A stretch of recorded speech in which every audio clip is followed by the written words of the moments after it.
Thank you. Whenever you're ready. Thank you, Heather. It is 6:04 and we'll call our meeting to order, our Planning Advisory Committee meeting. I would like to acknowledge that we are on Mi'kmaq, the ancestral and unceded territory of the Mi'kmaq people. And I'd like to go to the agenda, and I'm hoping everybody's had the chance to review the agenda. And I'm looking for somebody to move and second the approval of the agenda. Moved by Stephen, seconded by Ed. Any additions, deletions? All in favor? Contrary minded? Agenda passed. Number 4 is the Planning Advisory Committee April 12th meeting minutes. Would somebody like to move the approval of the minutes? Moved by Ed, seconded by Jerry. Any errors or omissions in the minutes? Susan, I can't get Peter to put his video on, and he just had his hand up. Sorry to interrupt. Okay. Peter, can you unmute yourself? Was there something you wanted to add? No, I'm sorry. I just was trying to get set up. I don't have video, so. Okay, thank you, Peter. So were there any errors or omissions in the minutes of the meeting? All those in favor of approving the minutes? Contrary minded? Minutes approved.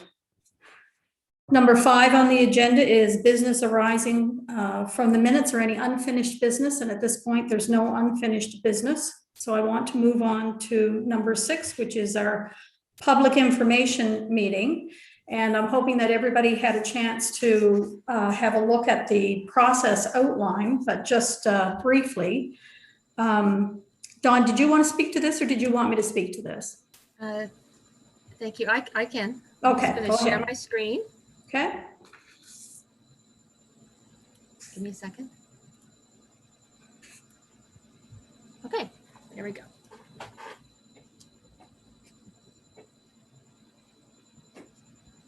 Or maybe not. No, sir. I'm having a hard. Oh, here we go. Here we go. Okay. All right. So it's a public information meeting. It's for the 101 Masons Beach Road. Just want to tell everyone that we advertised this. I'm just going to check to see if I have these in the right order. Just hang on. Yes. Okay. We're good. We advertised this in the progress bulletin last week, as we were supposed to, and I did send out the notification letters to everyone within 100 feet of the every landowner within 100 feet, as well as the golf course. And I just want to make sure that everybody knows that anyone can participate, not just the people within 100 feet. So here's our process for a public information meeting. First, we have to have an application, and council sends it to, excuse me, the Planning Advisory Committee, which is PAC, to hold a public information meeting, which is tonight. Our PAC will review the application, host the PIM. And then after that, they will consider public input and make a recommendation to council. Our Planning Advisory Committee is exactly that, an advisory committee. They don't make a decision, they make a recommendation. So I wrote this as if an application is going forward each time. So once it gets to council, they look at the recommendation of the Planning Advisory Committee, and if they want to send it forward, it has first reading. And for first reading, it's basically a formality to send an application to public hearing. Once we get to the public hearing stage, the letters go out again, and it's advertised twice. So letters to the landowners go out.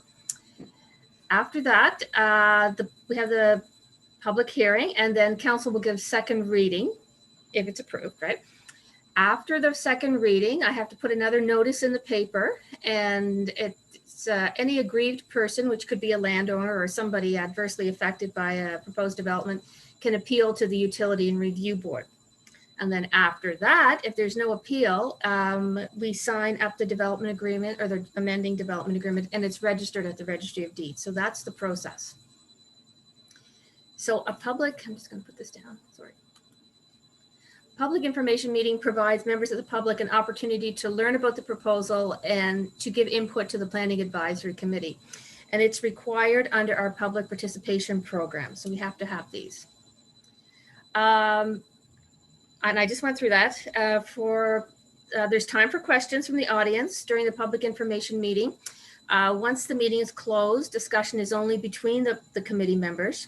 And again, you will have another opportunity to have input at the public hearing stage. Some rules of conduct. Just for the records, we need to have your name and civic address. And if you're not comfortable, just give, say Lunenburg, that's fine. We ask that you be respectful to others, and we're limiting speakers to one presentation unless called upon by the chair for further comment. Please don't go over 10 minutes because we may have a number of presentations and we'd like to get through everyone, have everyone have a chance to speak at least once. Planning Advisory Committee members may question each other, and comments and questions by the public are directed to the chair. So that's Councillor Sanford. If you're having any trouble getting in, here's Heather's number. Okay, so here's our agenda for the public information meeting. I'll do a presentation, and I apologize, my presentation is quite long.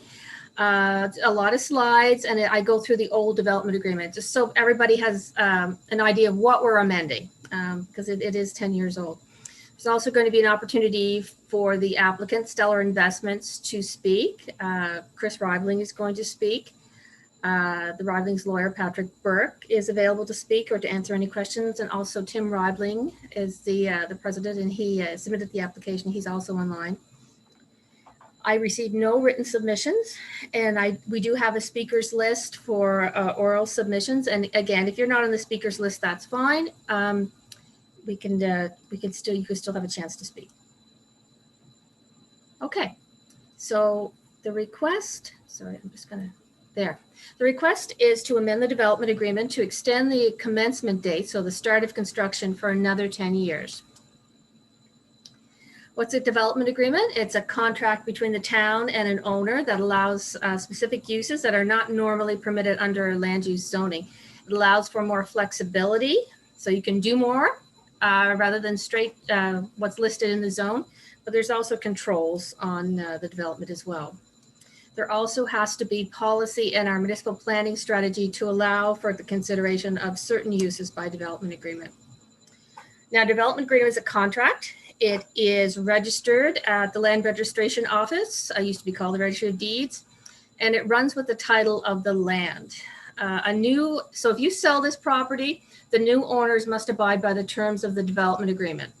It travels with the land and not with the person. Here is our information. There's 3 lots, just under 10 acres. The designation is rural, and the zone is rural residential. And we know the surrounding uses are the golf course, of course. There's some vacant land, residential, and some tourist accommodations. The lands are not designated as a heritage property or within an area of architectural control or in a heritage conservation district. These are the 3 lots. This is an aerial view of the 3 lots. You see that part of the greens are on the property. Here's just some photos I took the other day when I was up there on a site visit. Beautiful, beautiful view. And the house is vacant now. This is the best I could do for a drone shot. I took this from YouTube. The citation's at the bottom. Shows an aerial view. To the top right-hand corner is the subject lots. Now, this development agreement was before the planning advisory 10 years ago, and I took excerpts of the original presentation back in October 2010, and you can see there's an architect designed these buildings, And she also put a view plane. So you can see what this would look like from the water around the wharf. There's a Swicker Wharf area. You can see the white in the background. That's an artistic rendering of what it would look like. Also right, sorry, right from the parking lot here, you can see it in the background. If you look through the masts. And again, from another viewpoint from the parking lot. So you will be able to see this property, and this is what you would see if it was built out. And then this is just coming around the corner there, up by the golf course. I thought that was interesting to see what it would look like on the landscape. Excuse me. Oh, there's a typo there. So the original development agreement allowed for the construction of a 120-bed resort hotel, 60 condominium units, and another 30 units in an apartment building. Also with associated facilities like a restaurant and a conference room, a spa, and again, it's over 3 lots. So it was originally construed to fill a void for conference rooms in Lunenburg. What's the request is a 10-year extension to the existing 10-year commencement timeframe.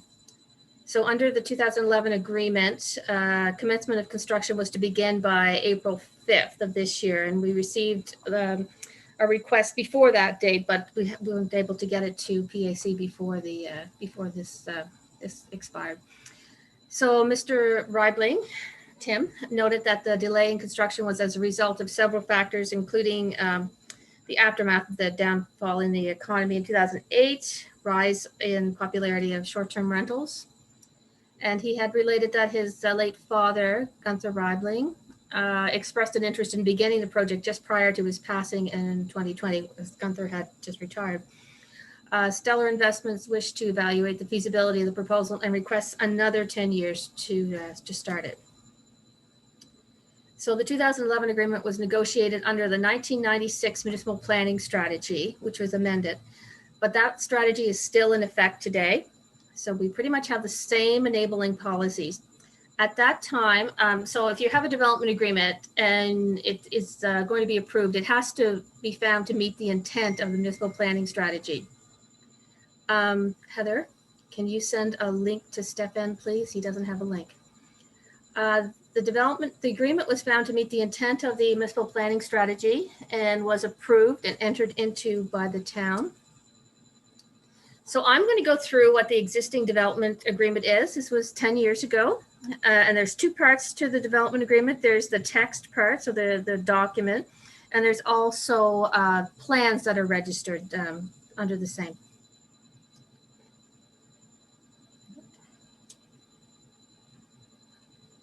Sorry, Heather, there's nothing on, I have nothing on here. I guess you guys are hearing a beep. Here's the front page of the development agreement. So it sets out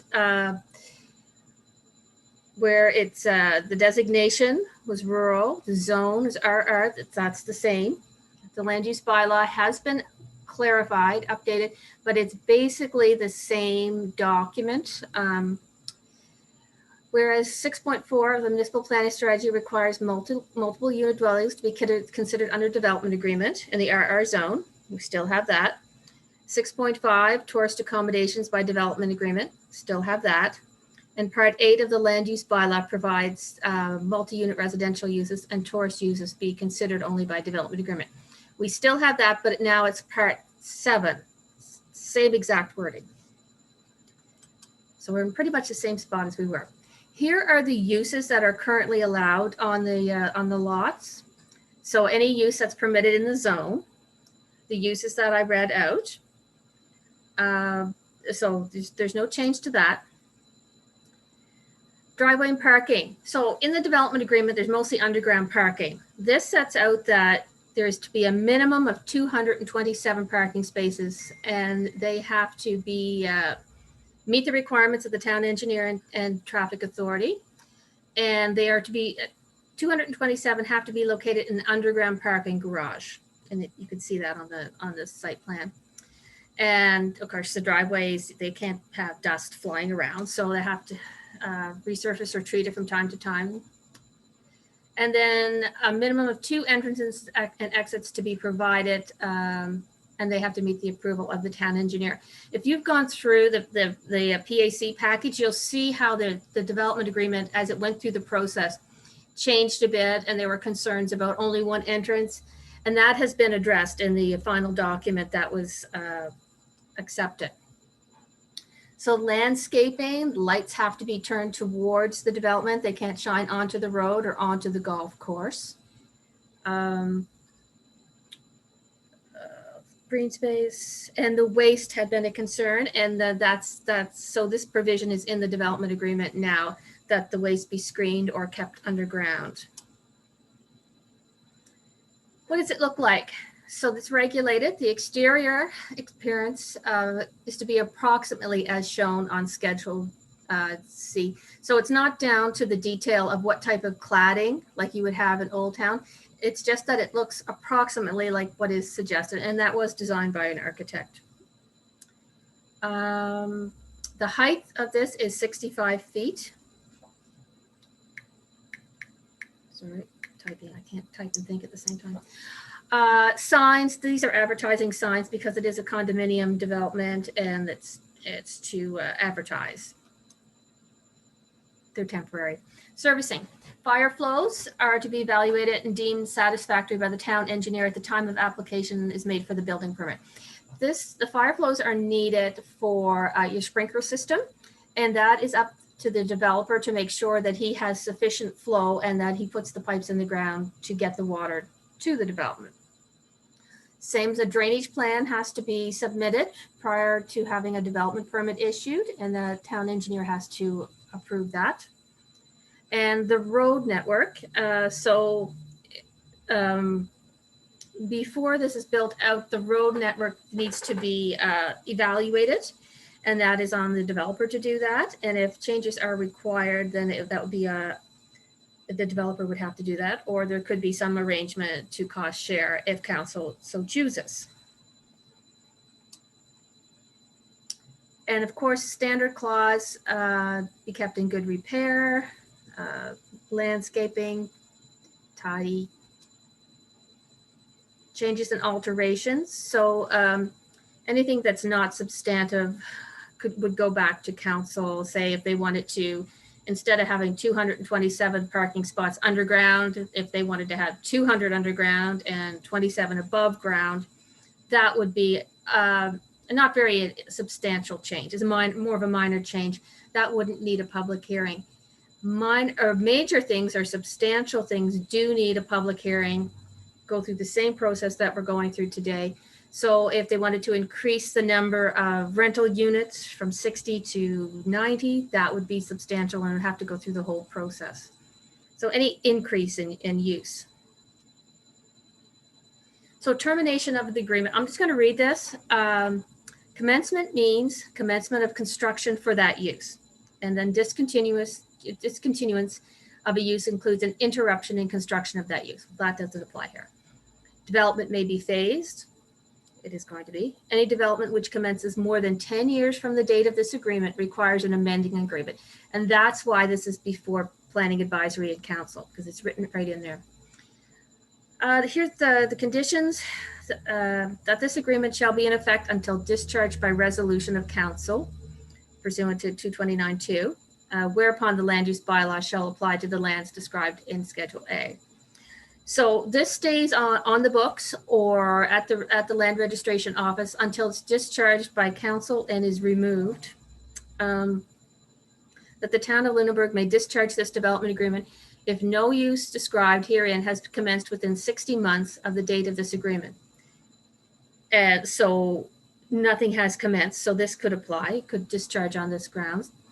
And the town of Lunenburg may discharge this development agreement if there's no use in B for a period of 60 months or longer. Again, no discontinuance. And then if there's material misrepresentation of facts, which is not here. Standard stuff, compliance, other, and then sign off by the owners. So that is a development agreement. I also put in here some of the plans that are in in the development agreement. So just to show you what the actual development looks like. Number of buildings, here's the layout. You can see the underground parking is the darker line underneath. See. Here's another rendering, ground floor rendering.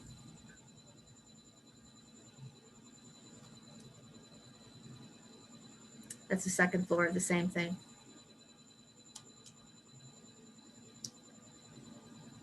So here's a red,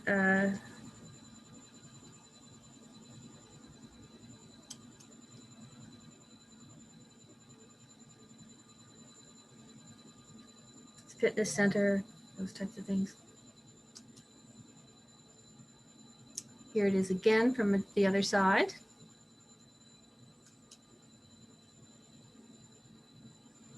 Again, these are all in the package.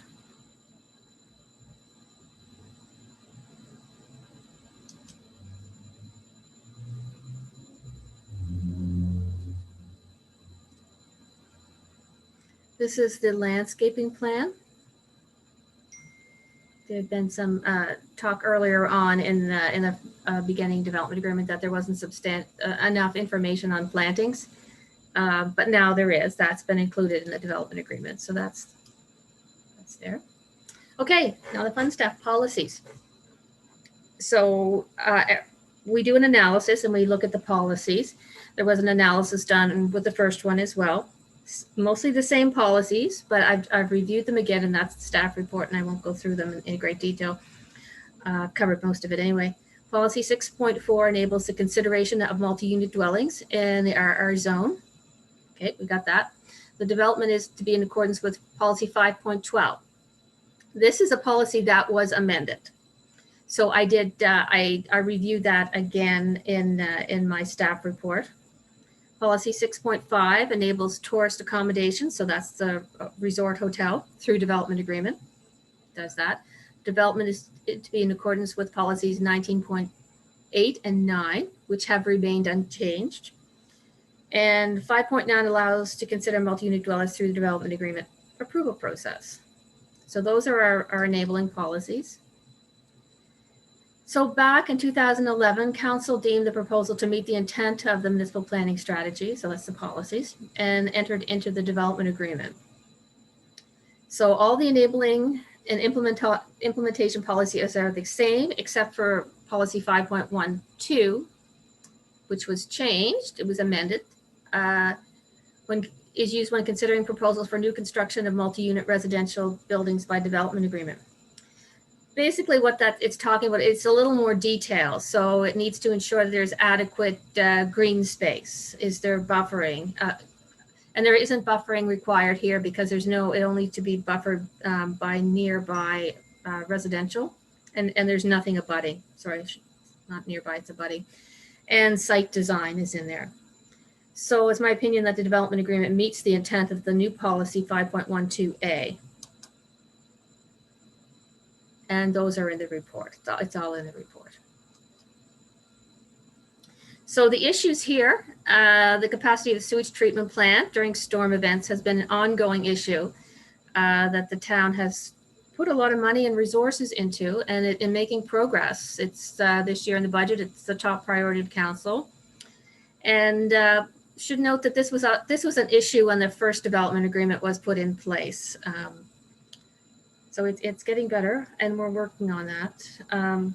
There are factors such as driveway approvals, connection to water and sewer, and determinative need and possible road upgrades that are dealt with at the point of development permit application or building permit application. So this is a large proposal for Lunenburg. It would provide much needed housing and choice in terms of renting or owning a condominium in a multi-unit building. And it would also provide additional tourist accommodation and associated services at the resort hotel. So there's a lot of housing here. So the main issue before the Planning Advisory Committee, nothing has changed in this development agreement at all, except that the 10 years have passed, and they're requesting another 10 years to start this project. I think it might have been on the Planning Advisory Committee. There's a lot of minutes. There was an estimate that the Riblings had of 15 to 20 years for construction, and they requested this as commencement. But when it was approved, council felt that a 10-year commencement timeframe was appropriate for the size and complexity of this development agreement. It is going to be phased, and that, you know, it's a big development. There's no change to the proposal, and the request is just for a 10-year extension to the commencement, nothing else. So as every proposal is unique, we don't have criteria in policy for determining or evaluating timeframes to start. So council of the day felt because this was so large a development, even though they wanted 15 to 20 years, 10 years was an adequate time frame to start such a development. And why haven't I looked at the draft planning documents that are on Project Lunenburg website now? It's because they're not in effect. So this application has to be considered under the 1996 planning strategy, which is in effect now. So it's in effect until it's repealed by council. I've also put in a reference to multi-unit dwellings rather than condominium units and apartments. We call them in our land use planning documents multi-unit dwellings. A condominium is a form of tenure, so we can't force anyone to enter, to go under the Condominium Act or an apartment. We just call them multi-unit dwellings. And if you condominiumize, that's not the town's issue. So options before the Planning Advisory Committee to recommend. They could recommend the discharge of the development agreement by resolution of council. And then the zoning would just apply. They could recommend to amend the development agreement to allow for 10-year extension and reference the multi-unit dwellings. Or they could recommend to allow an extension for a lesser or longer period of time. The same wording as in number 2. They could recommend to refuse the application as it does not carry out the intent, and then you have to give reasons why it does not carry out the intent. So that would be a differing opinion. Or you could provide alternate directions, such as requesting further information on a specific topic, which the only topic here is the time frame. So the recommendation, because council felt in the past that 10 years was an adequate and reasonable time to start such a development, and that was the request. So we have 10 years in it, but certainly the Planning Advisory Committee is not locked into 10 years. So this is the proposed amendment. It sounds very legalistic, and it is. It's delete this number, add this number, you know, just update it a further 10 years. Amending agreement. And then also at the bottom, I have the reference to multi-unit dwelling. So I removed 60 residential condominium units, and I will put in multi-unit dwelling with 60 units as shown in building B, and then building D. And then to make it go forward, you would recommend to give first reading and to set a public hearing date, the recommendation to council. Oh, and I did consolidate it. So, you know, when you look at it, you can see how it looks with the changes. And that I put these in the consolidated amendments right in the amending development agreement. So you can see the change. This is what the change is. And then instead of 10, it's 20, requires a further amending agreement if we change it again. And that's just the wording of it. Okay, that is it for me. I'll stop sharing. The next steps are for Stellar Investments to do a presentation, and Patrick Burke, if he does a presentation or answers any questions, along with Tim. And I received no written submissions. And then after that, we will go to oral submissions. And I will stop sharing now. Okay. Thank you, Dawn.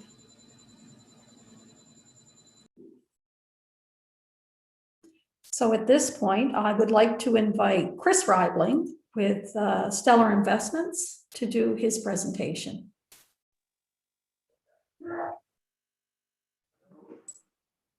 All good? Awesome. Dawn, thank you so much for the summary. I could not have been nearly as eloquent in going over everything from the original development agreement. And thank you everybody on the council for allowing us time to talk and present this and your consideration in the amendment. I just wanted to speak briefly really about our family's intentions, past and future, for the site. This was a passion project of my father's after acquiring the Masons Beach property, and the original development agreement kicked in 2010 as we were coming out of the well, I guess it was really still the beginning of the recession. I'm sure over the 10 years of the existing agreement, my father had not had the opportunity to put as much focus on this as he would have liked, given that his primary real estate business was based in the U.S. and in Germany. But I know that over the course of the last 10 years, he did.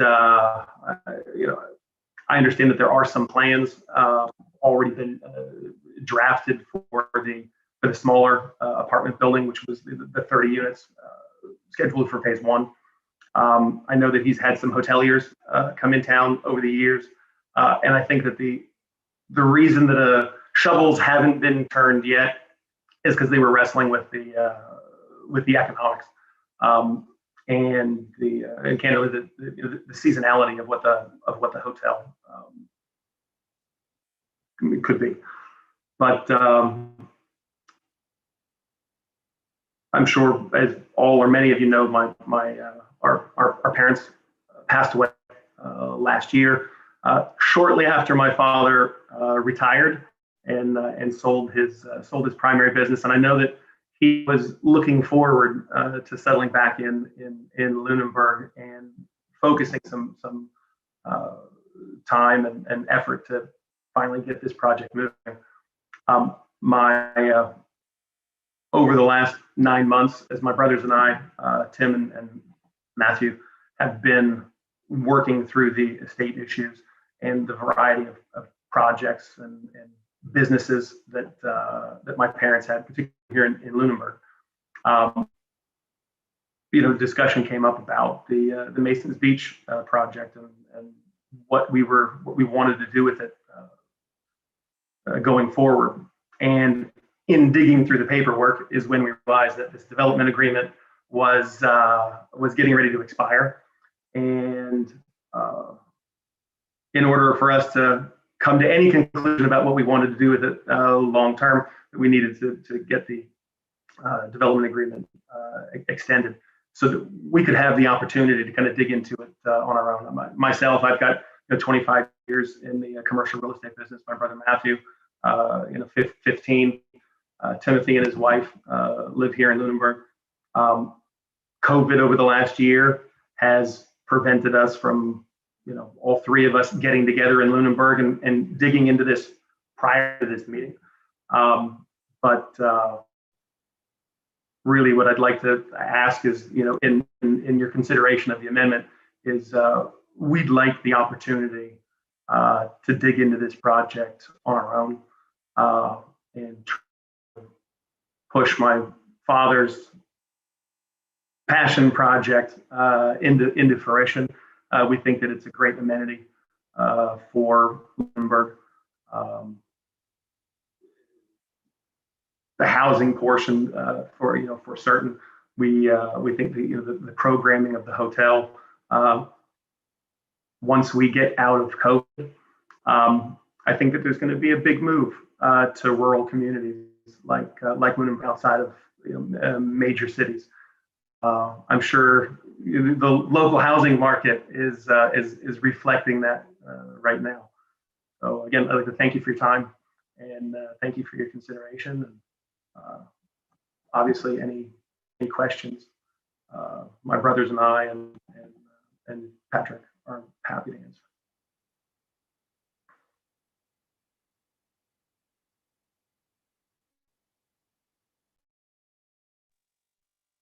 Susan, you're still on mute. Sorry about that. No worries. People aren't reading my lips, right? Anyhow, I want to say thank you, Mr. Ribling. Really appreciate your comments, and just asking if any committee members had any questions for you or for Mr. Burke or for Tim Ribling. Councillor Halverson. You're on mute. Oh, no, you're not. No, I'm not. I feel like I should just have a standing first question. I don't know. Anyway, thank you very much for the presentation, Chris. This is what an ambitious project. It's amazing. I did wonder. So it was alluded to. This could be a 15 to 20 year long time by the time we actually finished the whole project. I didn't see exactly. I wonder if you can answer for me. How many phases? How do you see this developing? And you know, I understand, and I again, my sympathies for the passing of your parents, and I understand you're dealing with a lot right now. But realistically, do you have any kind of time frame in mind as to when you would like to start? Literally seeing shovels in the ground. I wish I could give you a good answer to that question, but the reality is that Tim, Matt, and I really need to dig into the economics of the deal to make sure that the whole thing makes sense from start to finish. Right? I'm not sure if just building the 30-unit complex up in front makes sense by itself. So I think we'd like to be able to get all the dots connected before turning the first shovel. The way the site plan lays out, it's probably 3 phases, I would imagine, because it contemplates keeping the existing home structure there as a centerpiece of the middle with another building, an amenity center attached to that. So I would imagine that along with the apartment complex, the 30-unit would be phase 1. Phase 2, the 60-unit towards the back of the site, facing into the Masons Beach area, and then the hotel on the front side, phase 3. Okay. I know you're struck. This is I'm asking you to look in the future here, but when we're looking at those, is it 5 years, is it 10 years extension, is it 20 years extension? It would be beneficial if we could get an idea. I understand you need to look at the financials. I guess how long do you think you need to look at the financials then to try and make a plan?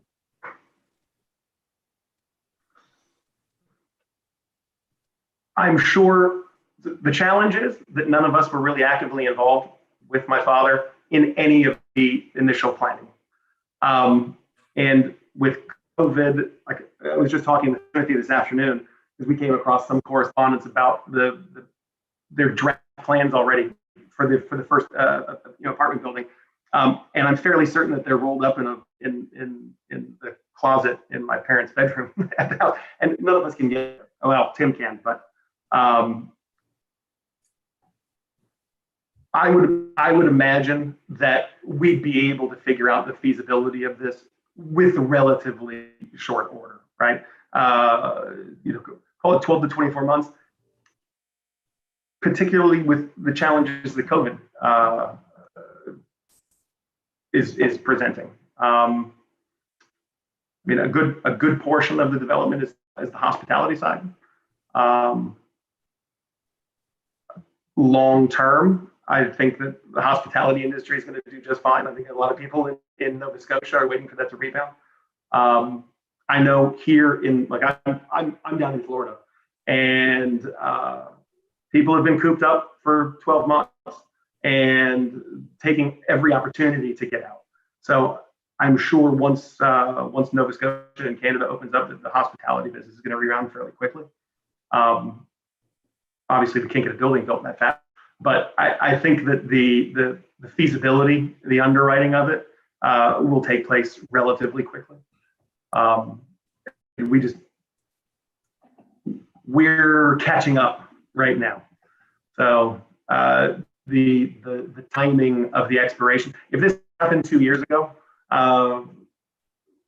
we'd have had 2 years before the expiration of the agreement to kind of get our feet underneath us.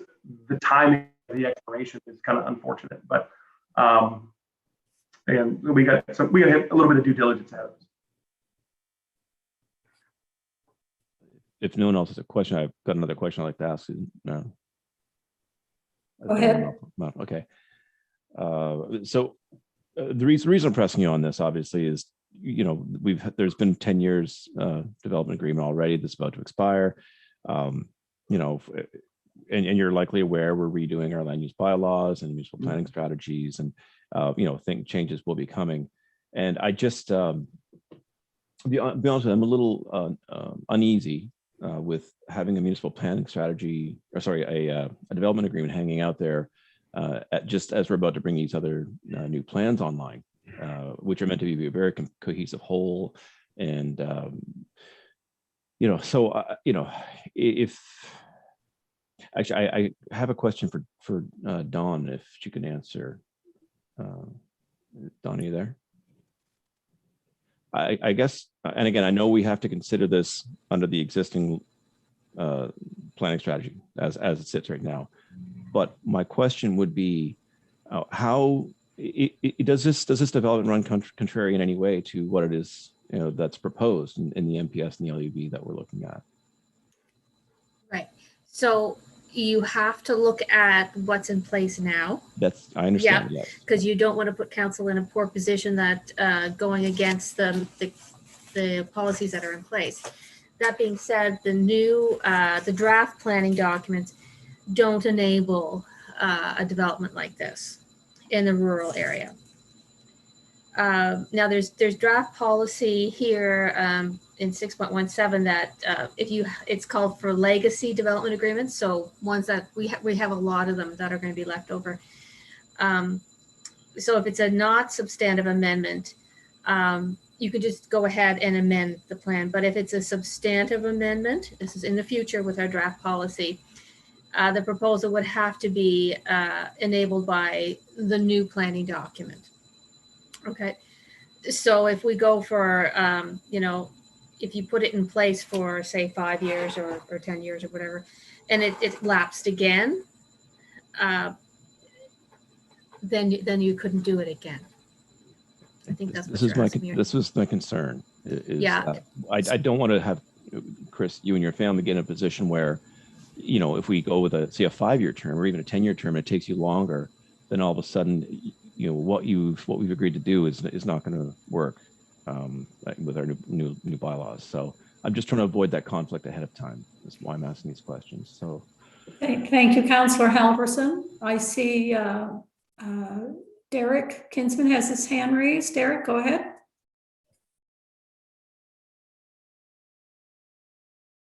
Derek, can you hear me? I think he's frozen.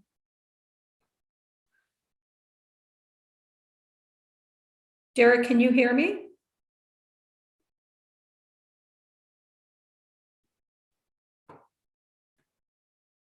He may have to sign out and back in. Heather, you might have to assist there. Yeah, Derek, if you turn off your video, we may be able to get you back on audio. I'm going to turn you off remotely if you can hear me.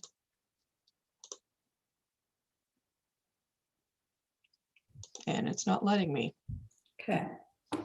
So Maybe while Derek's trying to reconnect, is there anyone else on the committee that has a question for Chris Ribling, please? Anybody else?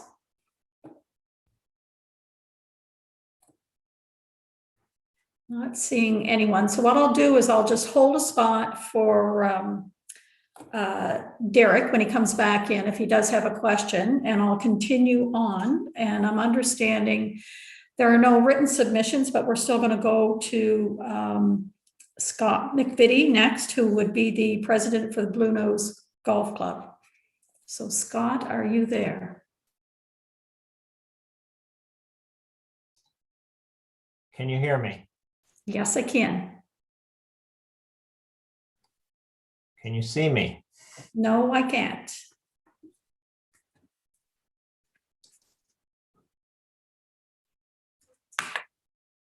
I can now. Good. Fantastic. Thank you, everyone. Without formal introductions, thank you all for allowing us to speak today. Nice to see everybody. Too bad it's not in person. My name is Scott McVitie, and I'm the president of the Bluenose Golf Club. The board of directors and the Bluenose Golf Club are elected to manage and direct the operations of the club.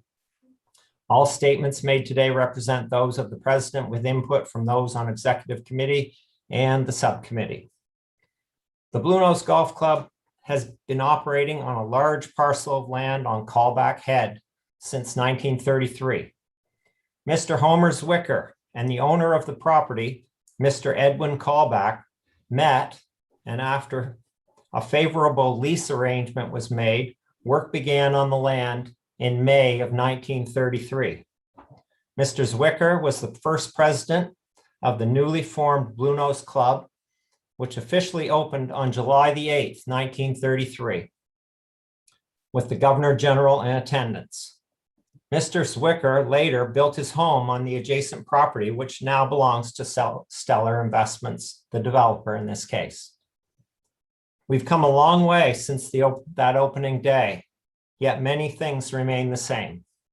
The old house and barn are still used as operating buildings of the golf club. Our club is extremely fortunate to have the willingness of the Callback family to lease the land since 1933. It is recorded that the original lease of $400 per year was agreed upon. However, Mr. Callback waived the first-year lease because of the significant expense encountered to get the club operational to play in 1933.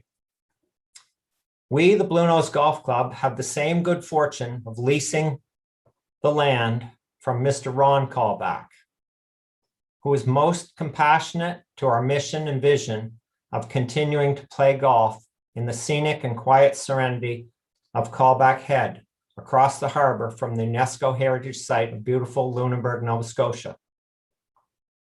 Stellar Investments, Inc., the developer, has been a neighbor since they purchased the former Zwicker property and have continued to provide access to a portion of number 6 green and number 3 tee through a lease agreement for $1 per year.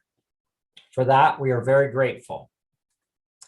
Unfortunately, the property owned by the developer has not been kept up or lived in for many years, and the grounds and buildings are in need of desperate repair, or perhaps now beyond repair. We made attempts to discuss the development with Tim Ribling, but we were unable to connect prior to this meeting. The Bluenose Golf Club is not against some sort of development on the property because, as I stated, there is welcomed and significant maintenance to be done on the property. However, the Bluenose Golf Club has concerns with the development proposal submitted 10 years ago. The massive nature of the entire proposal is the biggest concern. With 227 planned underground parking spaces, is such that we are very concerned with the tremendous amount of excavation required, which we believe will be harmful to the golf club. The amount of construction effort required to transport the earth needed to be taken away from that site is somewhat mind-boggling. The town must decide if the current roads can handle that level of activity. The town also must be sure that any development can be serviced for water and sewage and other support. Our club is very concerned with the duration of time it will take to conduct this construction, as well as the level of noise and debris to complete the development. How much disruption will our members put up with before moving to a quieter and cleaner location for a game of golf? The construction of a business center, 120-bed hotel resort, 60 condo units, and 30 apartments, as well as associated facilities, is a mega construction project never seen before in this area, or perhaps all of Nova Scotia. There was a spa in the Ospatagon area that began construction in the 80s or 90s, but was never finished and eventually was demolished. We want to make sure that cannot be allowed to happen here. This development project is so enormous that the Bluenose Golf Club is very concerned about our own infrastructure with regard to our underground water and sprinkler lines, as well as the disruption our membership would endure for the duration of the construction process. Another concern is the fact that our golf activities, whereby members and guests are hitting golf balls, it is not uncommon for wayward golf shots to fly off beyond their intended target. There's a strong possibility golf balls will be headed toward the condominiums and the designated pool area of the hotel. We have great concerns of hitting into adjacent property as well as hitting people and breaking windows. How do we make sure that does not happen? Do we install fences or netting, or perhaps even change the layout or move greens? A very expensive undertaking. Everyone wants a good neighbor, so our activity could require change if the development proceeds as close to the boundaries as proposed. This is why we wanted to talk to the Riblings in person, to go over our property and look at the boundaries. We also tend to mow greens at dawn or sometimes earlier, and that's another factor when building residential or commercial accommodations next to a golf course. Our final concerns rest with our fear of an approved long-term development agreement in place that is connected to the property only to have the property sold. New owners may not have the same interests or concerns for the golf operation or the environment or the neighborhood. Can the permit be attached to the present owners of the property and not be transferable? Probably not, because I think Don alluded to that today. The people of Lunenburg want to see an attractive development fitting of the heritage and architecture of this beautiful town. The Bluenose Golf Club would like to see the same, but a much smaller development that complements the golf course rather than one that pushes the infrastructure to the boundaries of the property. We ask the town to be diligent in reviewing this proposal rather than providing a rubber stamp renewal. I have heard the town has been working on a new strategy plan and new bylaws. Most, if not all, the councillors on council today were not part of this approval 10 years ago. We believe the town should not extend the previous agreement, but start fresh and request a new, shorter-term proposal which provides more detail in both building specifications and timeline information, so the town has some ability to not let the project get out of control. It is important the final development agreement has all the necessary conditions to ensure the project will add to the beauty of the town and not significantly and negatively alter the activity of the neighbors and citizens during construction or after. Thank you for allowing this presentation. Thank you, Mr. McVitie. Any committee members have any questions for Scott McVitie, please?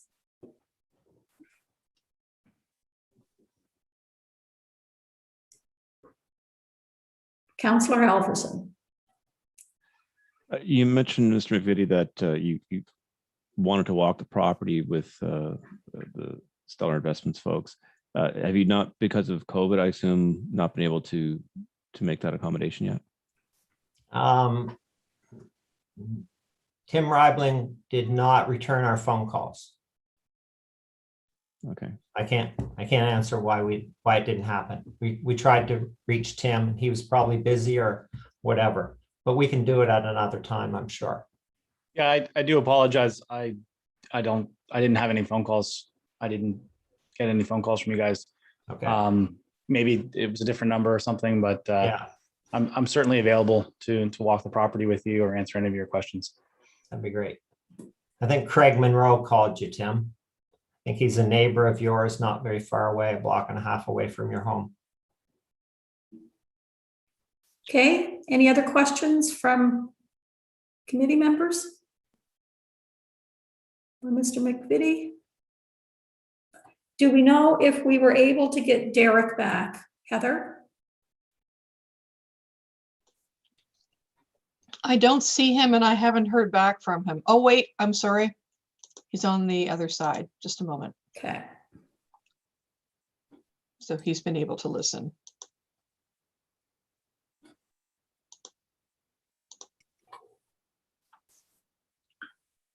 There we go. There he is. Hi, Derek. I am back. And I Welcome apologize. back. I ended Derek, up- I'll give you the opportunity to ask Chris Ribling any questions because you were dropped out there at the very last point of questions for Chris Ribling. Yeah, thank you. And I'm sorry for that. For whatever reason, the internet gods decided to drop me. And when I tried to get back in, I ended up on the other side, as it's referred to. So the dark side. And my questions are honestly less for the Riblings than they are for us. And perhaps I should reserve them for after this, when we have our council session or our PAC meeting itself. Okay, very good. Thank you. Any other committee members have any questions then for Mr. McVitie before we move on? Not seeing any. I would like to now carry on and invite Ron Callback, who is the owner of the Callback Headlands, to speak next.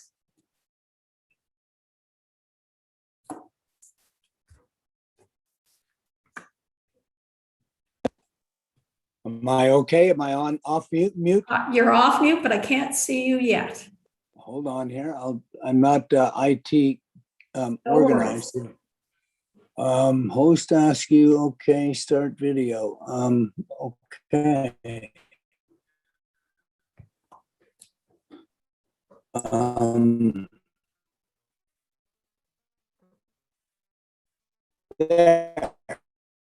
There you are. There. Now we can see you. Excuse me, sorry. Ron, you're breaking up a bit. I'm going to yeah. turn off your video. If you could just speak, we'll just hear you rather than see you. That sounds good, Heather. That's probably good. Okay, Ron, you go ahead. Probably just as well.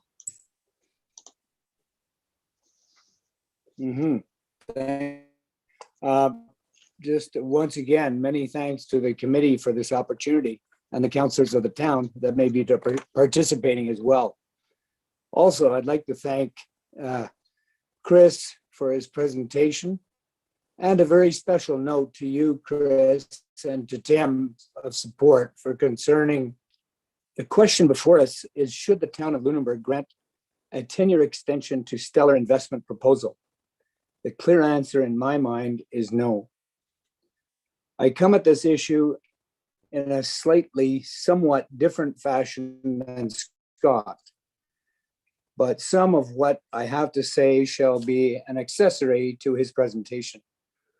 I do not know where the saying came from, but I use it constantly in my affairs. It has served me well in my financial business. The quote is, "Don't concern yourself with the upside, just concentrate on the downside ramifications," unquote. This, I think, suits us in the position that we are today.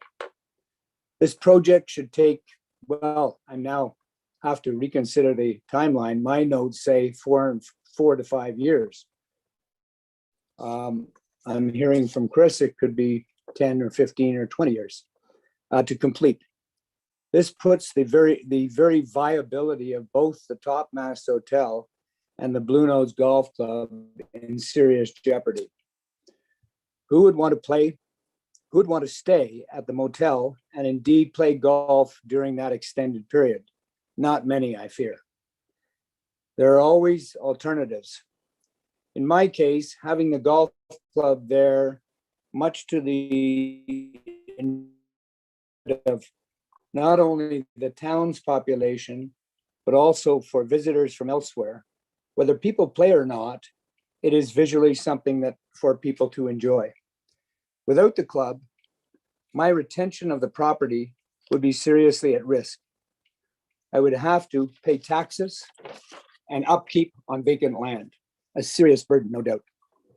Increased taxes and employment risk is another topic. Areas in which our family live, be it in the Ottawa Valley, Mont Tremblant, or Montreal, all of these have city or town councils who in one way or another want to widen tax base, do infrastructure, increase employment, and at times add to the density.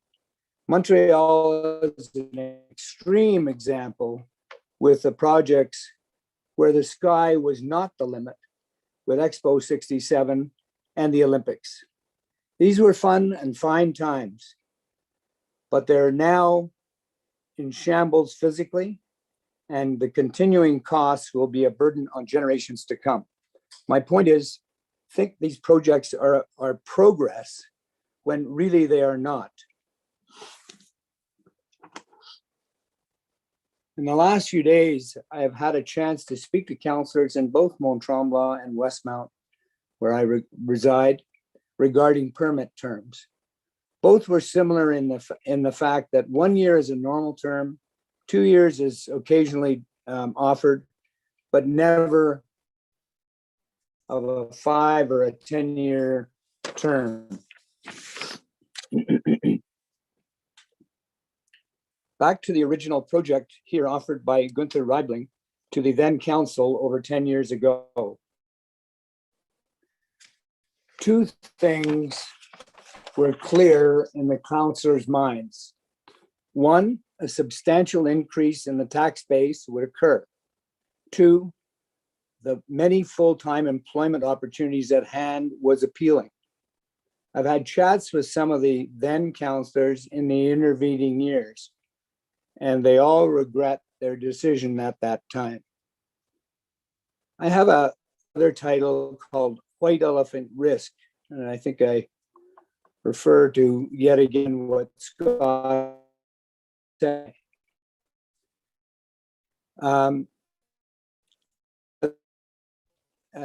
Tim and Chris take on task themselves.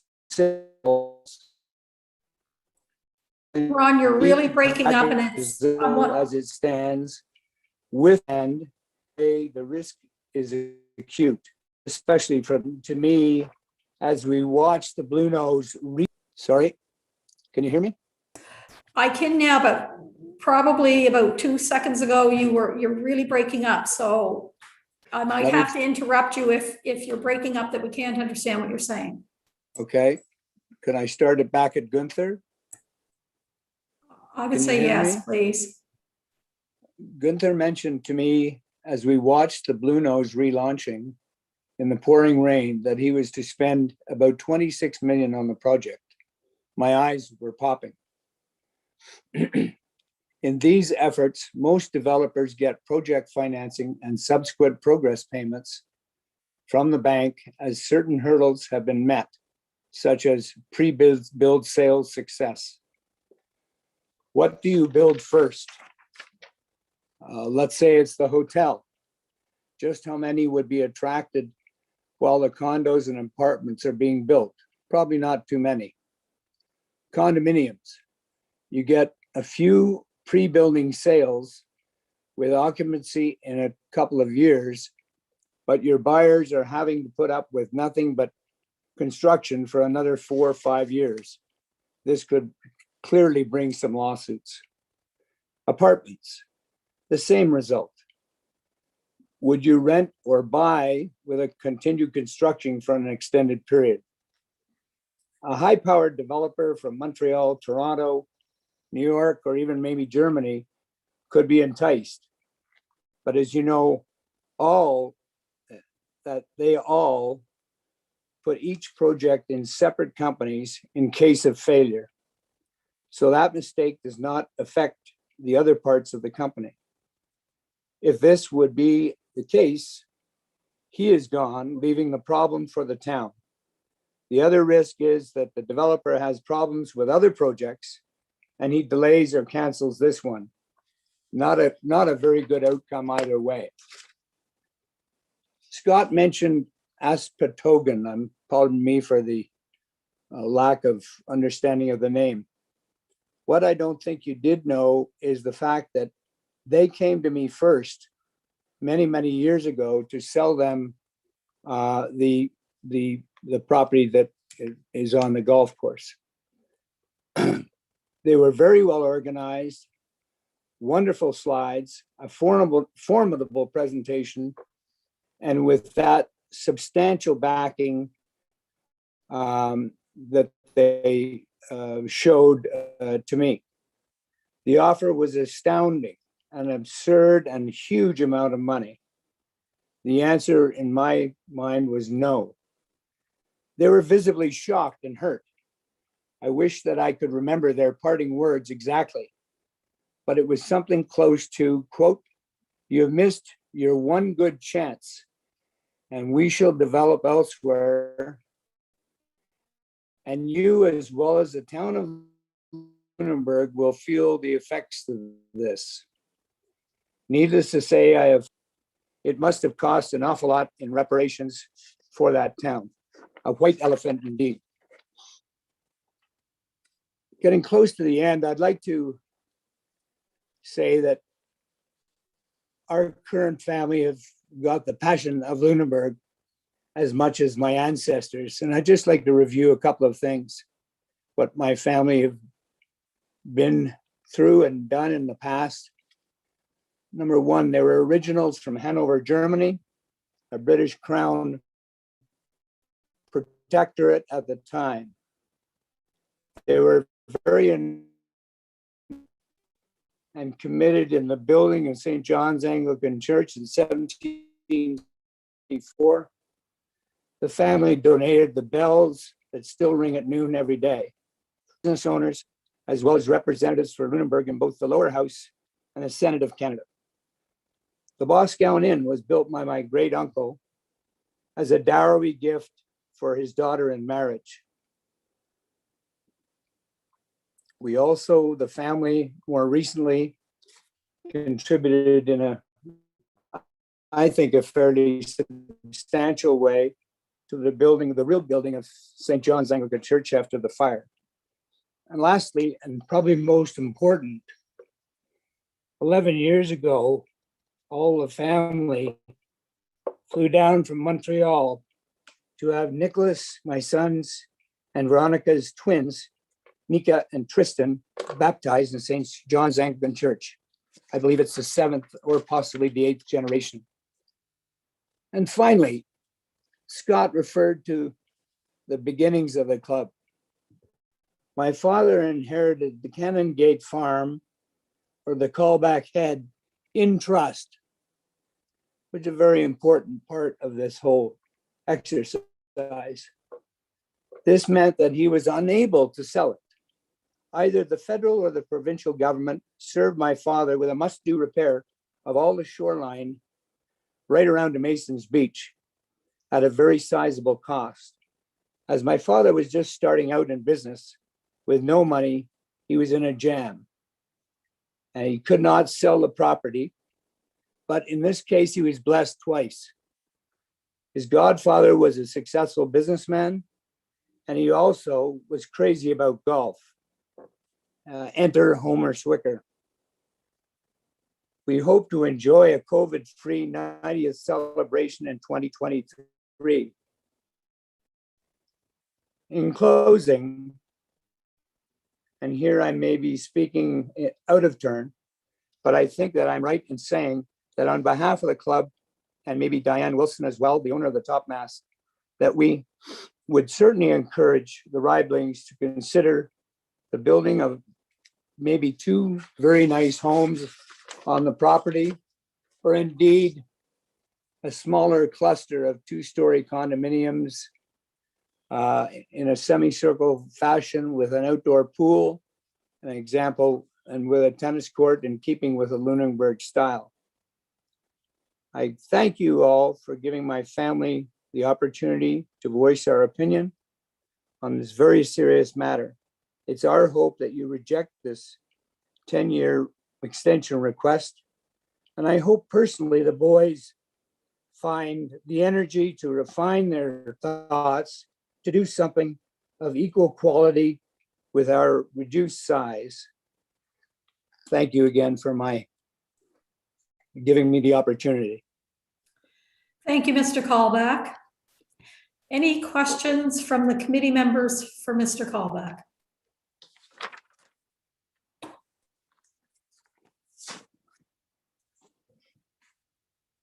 Not seeing anyone.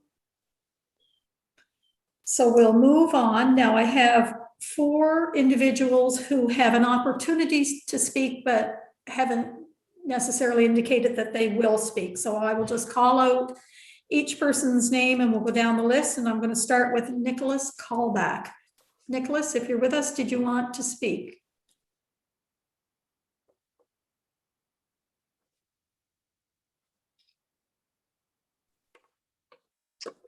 No, sorry. I wasn't sure if I was going to be called upon, so I'm okay. It's been, insightful to hear everyone speak, though. Thank you. Okay, thank you very much. Just, important as the next generation, obviously, to be part of the conversation here, though. So. Very good. Thanks for joining us. I'll next call on Jake Smith. Jake, are you with us and did you want to speak?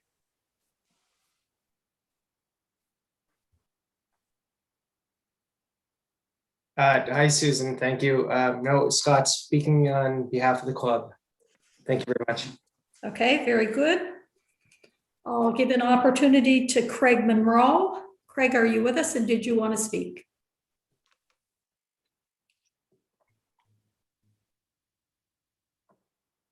Not seeing that Craig is with us. The final individual is Chad Parks. Chad, are you with us and did you want to speak?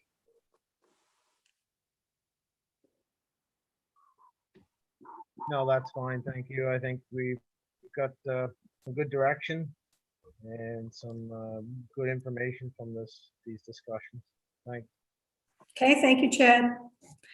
So that concludes our presenters and our speakers at this point. Did anyone have questions for anyone from the committee? Did you have questions before we leave, everyone? Councillor Halverson. I would like to hear, perhaps again from the Riblings, I guess Chris or Tim, whoever wants to take this.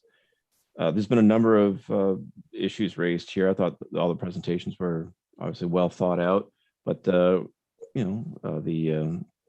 concerns raised by Mr. Callback and raised by the golf club. Do you have an answer for some of the concerns they raised? How would you address issues with golf clubs and noise and duration of construction and impeding the motel next door, the timelines of 10, 15 years of, I guess I'd just like to hear what you would say in response to their concerns. Chris, do you want to go? To the timeline, I think once the first shovel was turned, I think the projects would go up in quick succession. I would imagine that the 3-4 year from start to finish is probably realistic. Just said 20. Well, that's not start to finish. That's, I think the application anticipates a certain amount of time to get started. With regard to local disruption,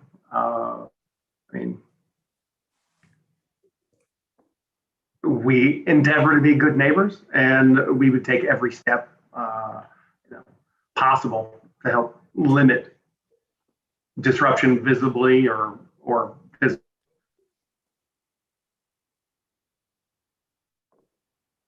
Okay, thank you, Mr. Ribling. Councillor Halverson, did you have anything else?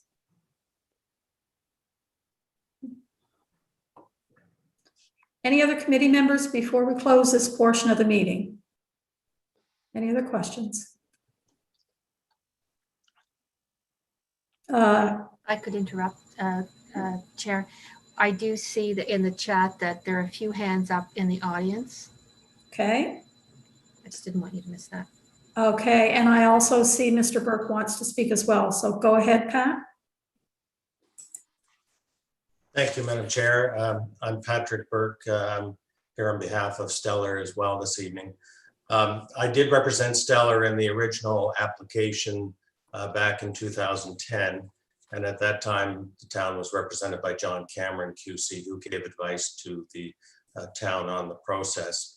The initial development agreement did go before PAC at that time. And it was referred with a positive recommendation to council. There was a public information meeting at that time. There was subsequently a public hearing. And council unanimously agreed at that time to enter into the agreement.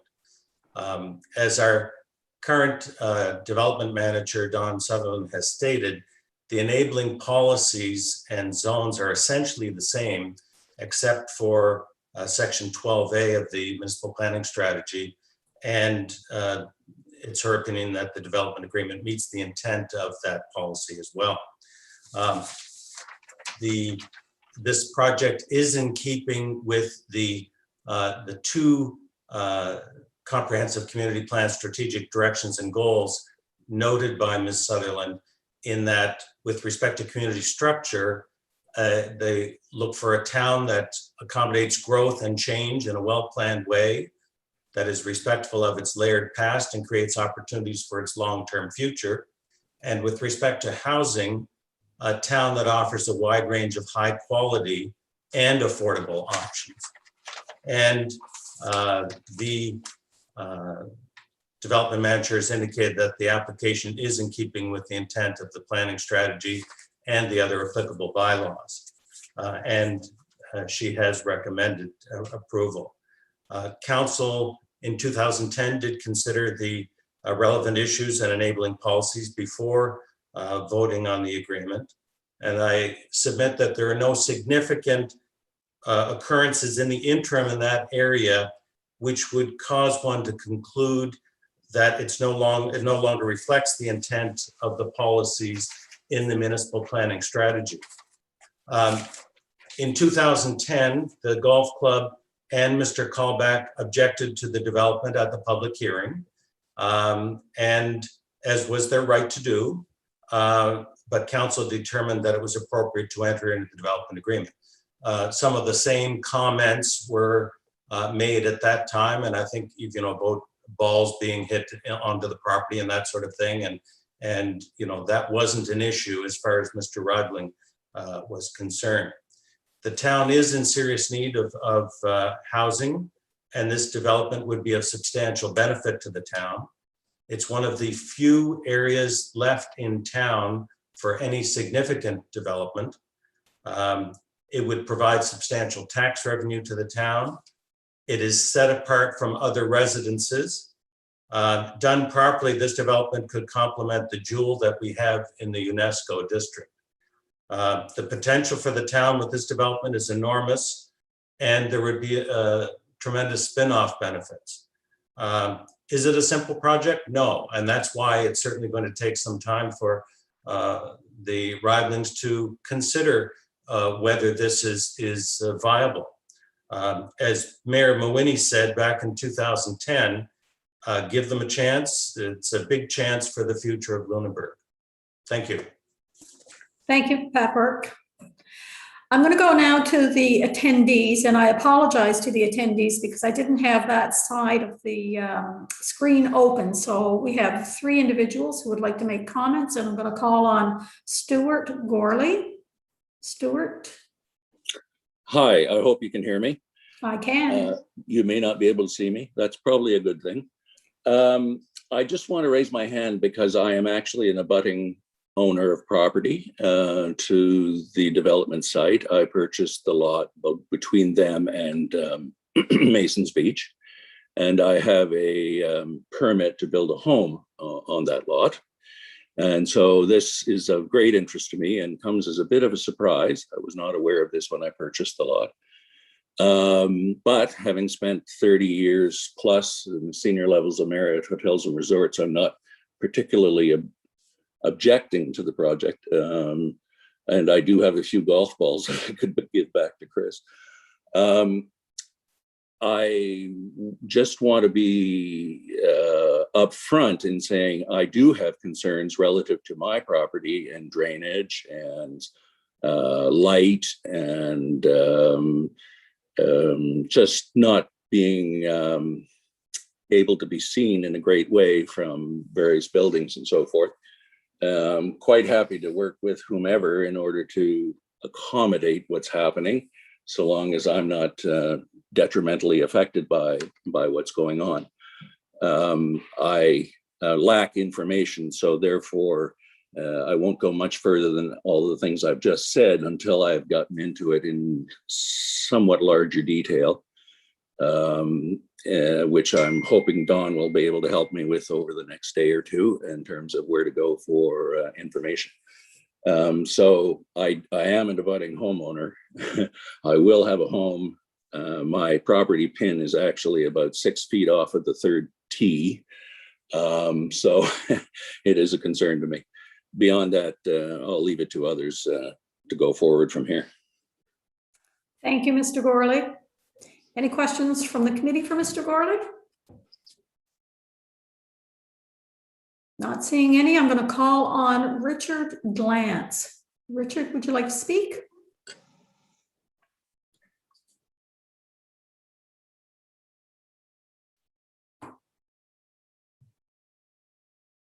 Richard, you're on mute. Can you hear me now? I can hear you now. Oh, okay, I found the, thank you for allowing me to speak. My wife and I purchased a piece of property at 255 Masons Beach Road, catty corner from Atlantic View Motel 15 years ago. And I designed and built a house there 14 years ago, and we spend our summers. I want to make it clear that this proposed development is not going to directly adversely affect our property, because 99.9% of the traffic is going to be coming from the town side. So my comments have to do with what I believe to be sound planning principles, and not from a very personal point of view. The town does need these kinds of facilities. These kinds of facilities will add to the tax base. The question is this the size and magnitude of a development for this site at this location? My answer is no. You don't have to be a professional architect or city planner to understand the traffic that's going to be generated with the size of this development. This developer had 10 years to proceed, and they didn't. And you, as a town, are in a very unique situation where you have a chance to reevaluate a project a second time, particularly in light of the new ordinances and bylaws that you're about to pass. This is a major development, has been said, and will have significant impact. And you would want this development to comply with the studies that have been done, and you spent a lot of time and effort developing those studies. And to grant a 10-year extension, even a 5-year extension, flies in the face of the plans that have been very thoughtfully put together with input from the community over the past several years. One of the things that have changed over that time, which I have a lot of concern about, is that you have a new middle school, which has almost 450 students, 30, 35 teachers, an administrative staff, kids that get to school either by bus, driven by their parents, or walk. All of that all of that traffic to this major development will pass at that pinch point. And of course, we know the road beyond that to this development is at a level service D road. There are no sidewalks, heavily traveled now. Fortunately, ARCO is moving ahead. They've expanded. All this is going to are important planning issues that need to be considered now that really did not exist 10 years ago. So I'm asking that you step back, you look at what has happened in the development of the town over the last 10 years and the proposed development plans that you worked so hard to put together, and have this developer adjust this development to meet the town's goals and plans. Thank you very much. Thank you, Mr. Glantz. Anybody from the committee have any questions for Mr. Glantz? Not seeing any questions from the committee. I'm now going to call on Matthew Ribling. Matthew, would you like to speak? Hi there, this is Matthew. Can you hear me okay? And are you able to see me? I can hear you okay. I can't see you. No, it's a good question where that button is for me because I only see chat and lower my hand. So do not see an option for the video, but let me.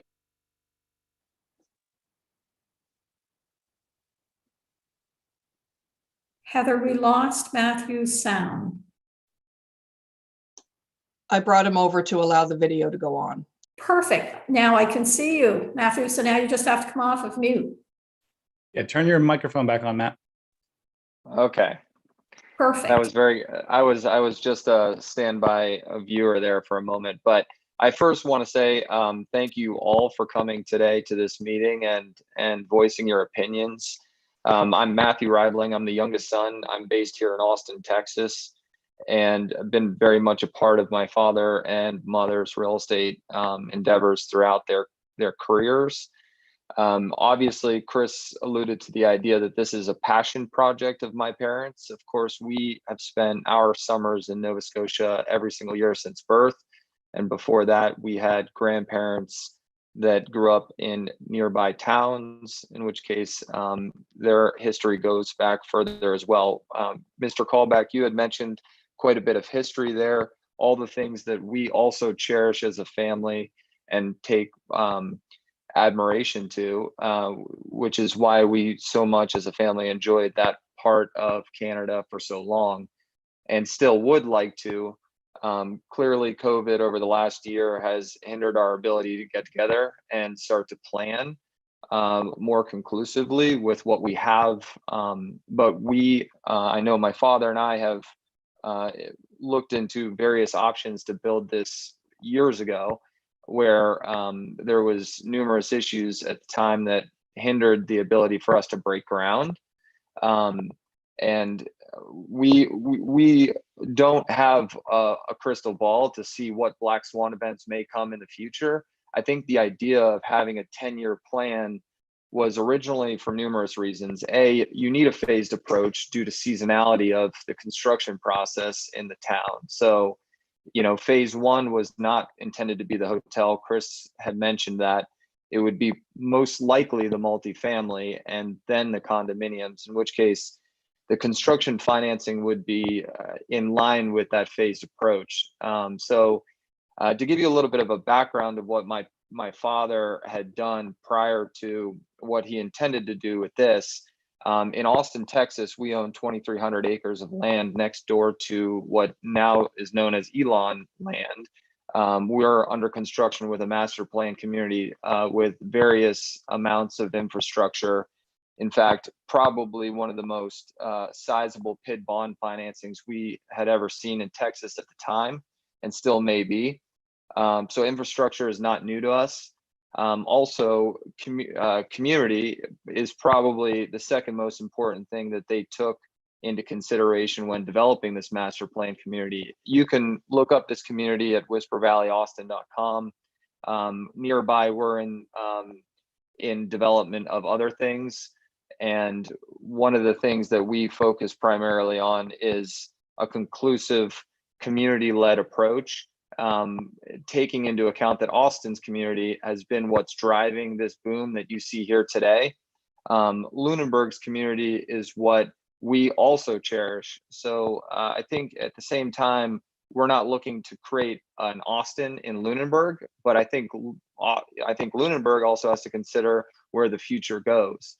And so that accounts for all sorts of different things when it comes to the development of it. Now, my father never had the intention of just building, a standard old cost-effective thing on top of this hill. I think alone you can look at the architectural drawings and see that this obviously wasn't going to be a brick and mortar McMansion type development. This was going to be something that took into account Lunenburg's much cherished architectural design and community. So not to go too elongated on that, but clearly I want to mention that golf balls weren't much of a concern. There's been numerous golf developments nearby golf courses. And I think people take that into account when they were to buy a condo or lease at one of these multifamily buildings. The convention center is something that I think is necessary for Lunenburg to step out of what I think is still a seasonal town, so much so that people can start to frequent this in the winter for business functions as well. People that would maybe also want to get out of the city during these timeframes, which I think that trend is going to continue for various reasons as well, not just for business, but for remote work and for also a balance in life. So I think, again, there was numerous things that were brought up. I think both my brothers and I have listened to all of these concerns. Due to the timing, we don't have much of an option but to extend this. Why we would like the 10-year window is because, of course, as we build or as we would underwrite and evaluate the different opportunities to phase this stuff in, we can't be under pressure to do it in timeframes that don't make logical sense. So yes, a development plan could, if broken ground day one, be achieved in 3 to 4 years. I think you would see way more disruption to the roadways and the infrastructure if you were to race to finishing all that in such a short period of time. So I think if you were to start and phase in those things over a period of time, you would see a lot less disruption. People would be much happier at the golf course as members, and also I think the community would be less disrupted by this. So if you have any questions for me, I'm more than willing to take part in answering these, and so would my brothers. And as soon as I do intend on driving up, if Canada is hopefully relaxing a little bit on its COVID restrictions this summer, and I'm more than willing to meet with anybody up there. And so I guess I'll end on that note. Thank you all for taking the time to listen to us, and we hope that we can get this extended and to start the evaluation of what we can do to help better this city. Thank you, Matthew. Any questions for Matthew Ribling from the committee? Councillor Halverson.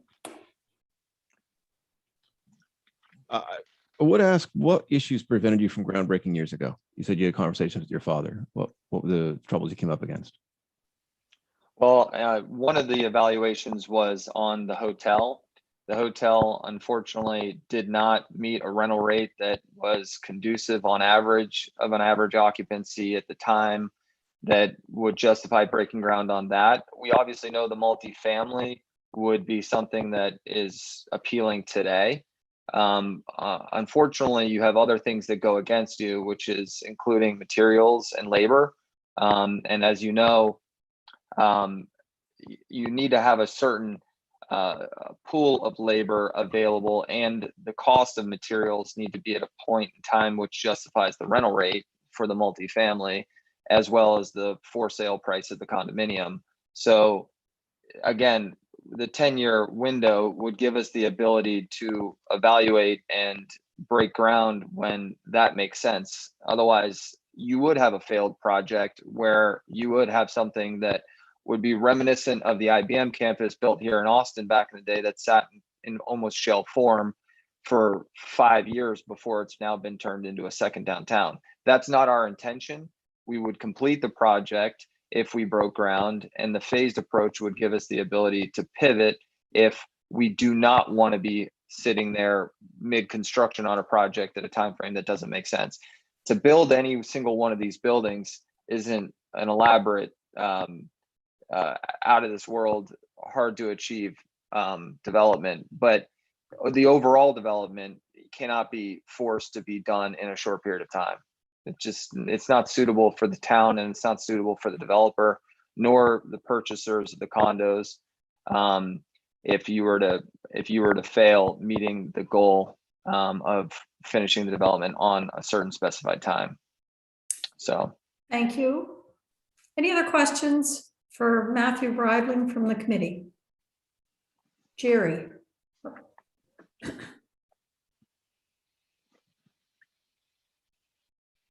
Jerry, you're on mute. Sorry, can you hear me now? Yes. Yeah, Tim or Matthew, I want to ask you a hypothetical.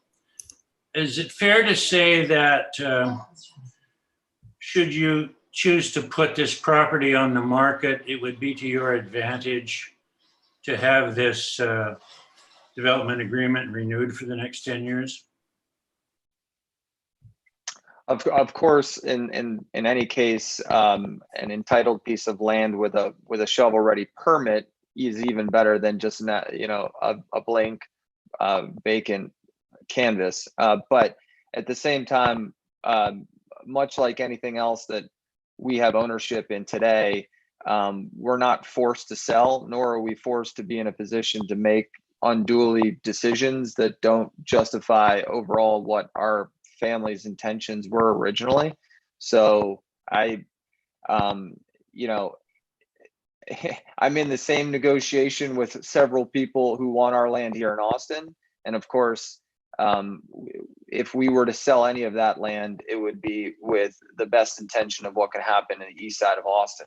So, so we're not in a position just to be forced to sell or to sell it to someone who didn't have the right intentions regardless.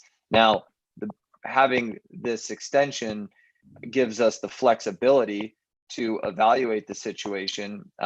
Again, like I said, we're not in any position to be forced to sell anything, but we do want to balance our portfolio of things. This is not in the topic of conversation of what's to be sold, as blank land isn't exactly something that's all that favorable for us to sell when we have a slew of other things that are much more advantageous to sell as they're stabilized.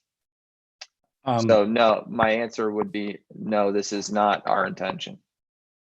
But Jerry, yes, if the agreement was in place, it would benefit us, and it would benefit a future buyer, assuming the future buyer would want to do the same development. And that's a very good point. Thank you. Any other questions from the committee? Okay, I had one more participant. I'd like to call on Diane Wilson. Diane, if you still wanted to speak.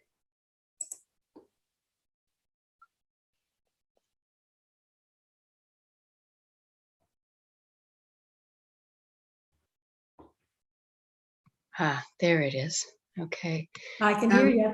Yeah, actually, the points that I was going to make were made by Mr. Glantz, and I agree. I don't see why we would rush this through when we have a plan that's been worked on for the last 2 years. I don't know why you would want to rush it through under the existing plan when you have worked on a plan for 2 years. And I also wanted to ask about selling the property with that agreement. Now, for me, I own the Top Mass Motel, and I agree with Ron Callback. Nobody's going to stay at my motel with dump trucks coming up and down the hill. And I also have a medical practice here, and this is going to disrupt my medical practice. So for me, this is not a good idea. Okay, thank you, Diane. Does anybody have any questions for Diane? Any of the committee members? Not seeing anything. And I'm going to ask Dawn, I have a process question, please. In the chat, are you monitoring the chat? Because I've not been able to monitor the chat and facilitate the meeting. Or, yeah, I can, there was a question of whether Mr. Burke was acting on behalf of both the town and the Riblings, and no, he's not. He's acting on behalf of the Riblings. So he's not in conflict. If we need a solicitor, say, to do something for us on this, our practice is to get an outside solicitor, one in the area or one out at Halifax. So no, Mr. Burke is not in conflict on this. Okay, thank you. I think that was the only question. Yeah. Okay. Thank you. So I think we can bring to a close this portion of our meeting. So would I have somebody from the committee who would like to move we close the public information portion of the PAC committee meeting? I'll move. Thank you, Stephen. Before we close this session, if we could, Susan, I would have one question for Dawn. Okay, very good. I'd just like to just be clear, when we're talking about these extensions, we're talking about extensions to the start of the project, right? We're not talking the completion. Correct. We're not saying you get 10 years to complete this. We're saying you have 10 years to start this. Right. And I guess a follow question to that then, just so now we all understand that.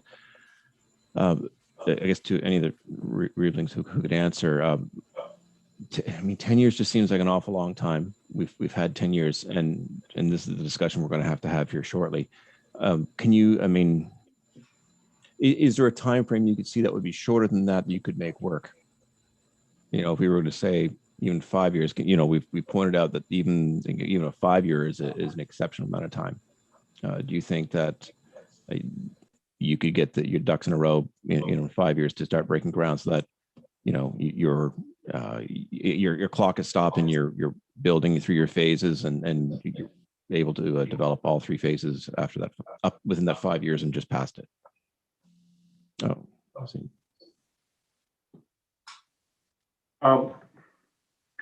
Kind of further to what Matt said earlier, we don't have any better crystal ball as to how the economy is going to change or how COVID is going to affect travel long term, how long Nova Scotia or Canada may remain locked down. I would love to tell you that we'd be turning dirt within a 5 year period. We will certainly endeavor to, but your guess is as good as mine as to what the macro situation is going to look like. Yeah, my crystal ball is no better than yours is. Yeah, I mean, to put it bluntly, we need time to run the numbers. I mean, COVID has decimated the hospitality industry and tourism, and we're talking about building a hotel. And then you have massive supply chain disruptions with lumber and other building materials that has totally changed the dynamic of construction. So to say that we could start tomorrow is impossible. But how long does it take us to run the numbers and do everything? I would say, like Chris mentioned, 12 to 24 months. That would be. And I'm hoping things going to level off with regard to construction costs, and Matthew alluded to that, access to labor and whatnot. So, I was speaking. I'm trying to build a deck here in my home, and the price of lumber has doubled. The cost of the deck has doubled, and I can't find anybody to do the work. Everybody is full on right now. We're in the hottest real estate markets I think Lunenburg has seen in many years, and the construction side as well. And so we don't know how long that's going to last, but I hear some of the big GCs are booked 2 years out. So I mean, even if we wanted to start next summer, we probably wouldn't even be able to. Okay, thank you. And I guess just to speak to that too, because the reason why we asked for 10 years is because we don't have the crystal ball and we don't know what's going to come tomorrow. And even though we want to do the project, we might have to delay it for a year or two, or delay a phase for a year or two, until the economy or the situation stabilizes, and we can sort of see the light at the end of the tunnel for whatever phase of the project that we're on. But, conversations that I had with my father was to do the apartment building first. And I think at the same time, simultaneously, to pre-sell the condominiums. So while you're building the apartments, you're pre-selling the condos. And then you would just notify everybody that's buying the condominium and living in the apartment that there might be a hotel coming later on. We're going to do our best to mitigate the effects of that, noise and dust and things like that. But, just know that, this is coming. But I mean, it's sort of the same thing. If you buy a house, in the harbor of Lunenburg, there's boats that are being built, there's construction noise that's happening, on a daily basis. But you expect that, you buy knowing that that's going to happen, and that's part of life. So I would just add. Thank you. Okay, we got Mr. Burke. Thank you, Madam Chair. Just in response to Councillor Halverson's comment, Section 9B, as it's proposed to be amended, does state that if no use has been commenced within 60 months of the date of the amending agreement, then the council can discharge. So it's not just a straight 10-year across the board. If no use has been commenced during that time, council does have the authority to discharge. Thank you, Mr. Burke. And I just want to add too, because my brothers and I have been talking about this the last couple of days in anticipation of this meeting tonight. And behind the scenes over the last 10 years, my father was working on this project. I mean, we had reports that were done, we had meetings that were set, we met with architects and engineers, or at least my father did. His intention was to look into this in a much greater detail after his retirement. Unfortunately, he passed away, and now that responsibility rests on my brothers and I and on our shoulders. And that's, if it's all about the timing, and that's why we're asking if we can just have another 10 years, because there's a lot to figure out here. Okay, thank you, Mr. Ribling. So we need to bring this part of the meeting to a close. So I'm going to go back, and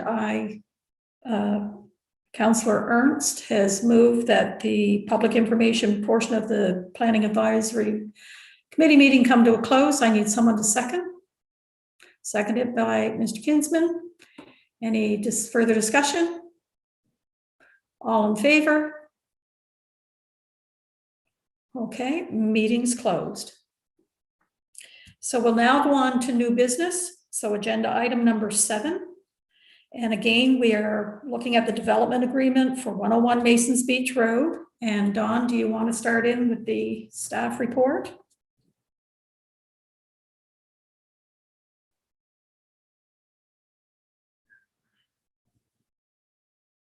Dawn, are you there? There you are. I was on my other computer, sorry. I was in the wrong, I'm on my laptop now, but I was in on my work time. So the staff report is in there. I have nothing further to add. If anybody had any questions, I pretty much went through the whole development agreement and the enabling policies already. There's some minutia that if you had any questions for me to go over, that's. Anyone have questions for Dawn? Derek?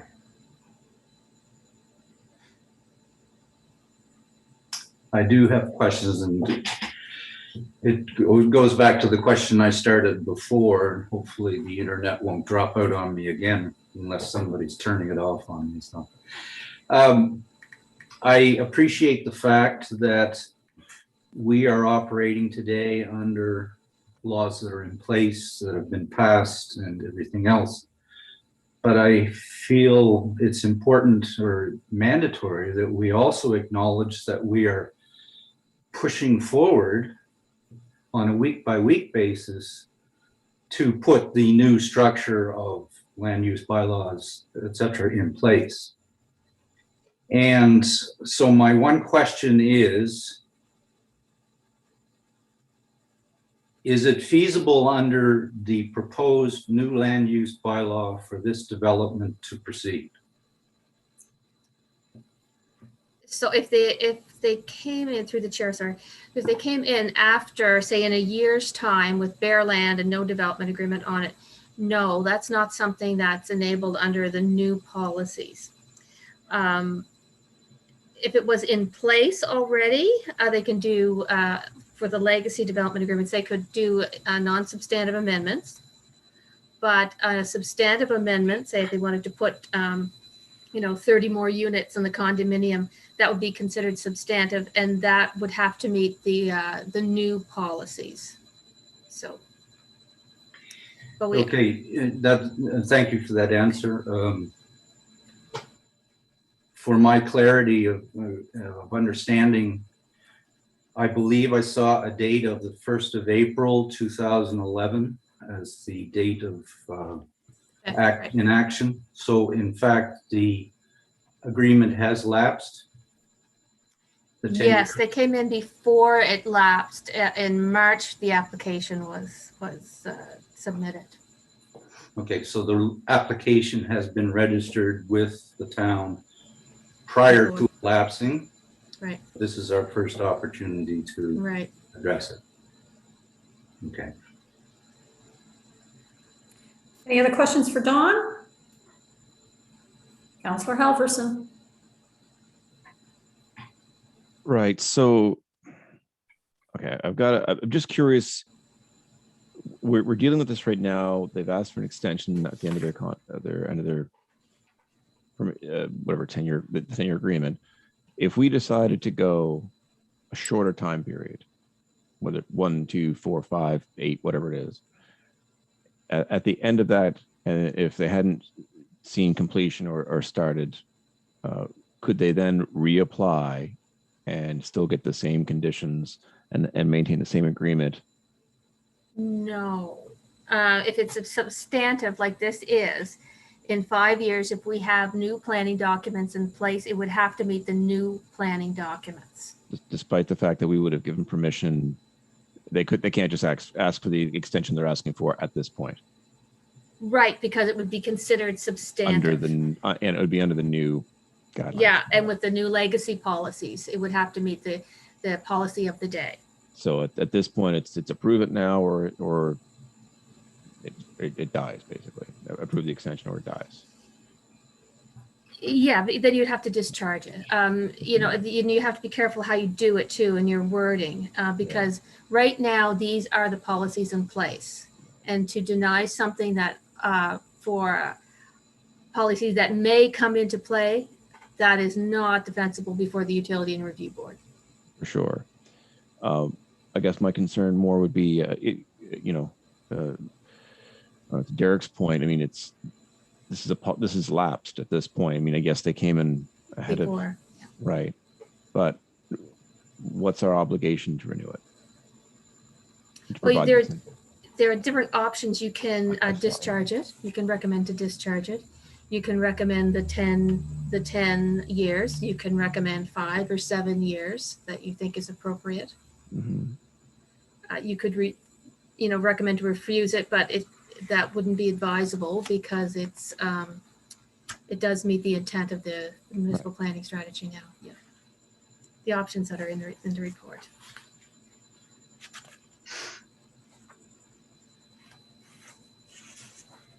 Sorry, I was muted. Jerry, go ahead. I think this proposal and the proposal to renew this application is problematic from many points of view, but it doesn't matter how quickly it was brought into effect again. In my opinion, it's in serious conflict with the direction the Project Lunenburg is going. We have, in Project Lunenburg, designated Main Street, which is Falkland and Victoria Road, for higher densities, probably the highest densities in the town. And the idea of building a little enclave on the top of the hill without walking distance to the central business district, I think is contrary to what the direction Project Lunenburg is going. And I think this would be a mistake to renew this application.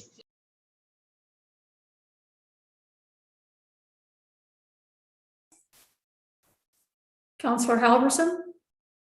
But I think to Don's point is we can't go by Project Lunenburg. Doesn't exist yet.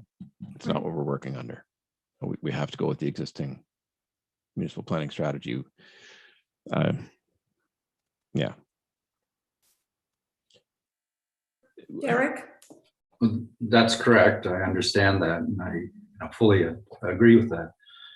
But the fact remains is we do have options available. And if in our thinking that to recommend the continuation of this relationship or this agreement is countering what we foresee as the strategic future initiatives that the plan has pursued and paid for, through consultation and public forum and all the rest, then we do also as a committee have the option to recommend, no, we let it lapse. There is no obligation for us to say it should.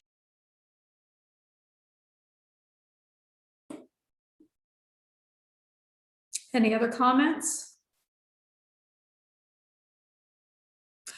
I would just like to make a comment, and that would be in the context of Project Lunenburg, and I realize we're not making a decision now, however, because Project Lunenburg is not in effect. But what I would like to say is there is an alignment in the context of this development is, if I understand correctly, is looking at providing apartment units, and it's looking at providing condominium housing. So two major pieces of housing that are in fact identified in the housing section of Project Lunenburg. So I just don't want us to lose sight of that. Again, I know it's very complex, but I know that there's those two segments of housing that are identified, and we are in desperate need of additional housing in Lunenburg.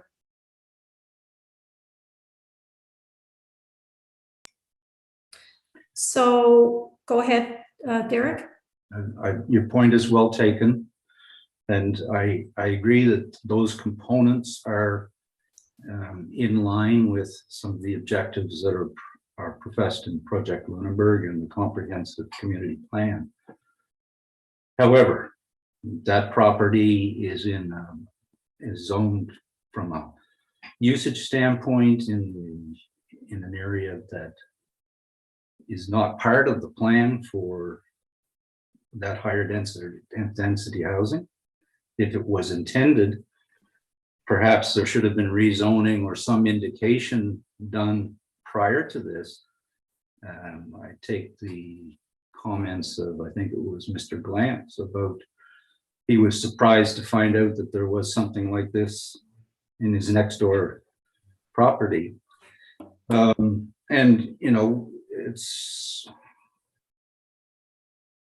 I personally have difficult time in ignoring Project Lunenburg, comprehensive community plan, the tabled land use bylaws, which on the 26th, we start to take that through the final process.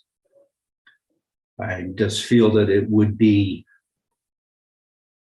precipitous of us to make a decision on this property, which would then carry over for another minimum 5, perhaps 10 years of providing a not acceptable use for a property, not acceptable by what would be law. I anticipate will be law in a short period of time. That's all. Thank you. Peter, go forth. Peter, you're muted. Still getting used to all this. I'm just wondering from Stephen, whether or not the agreement was taken into account when they were looking at their zoning for the Lunenburg, Project Lunenburg.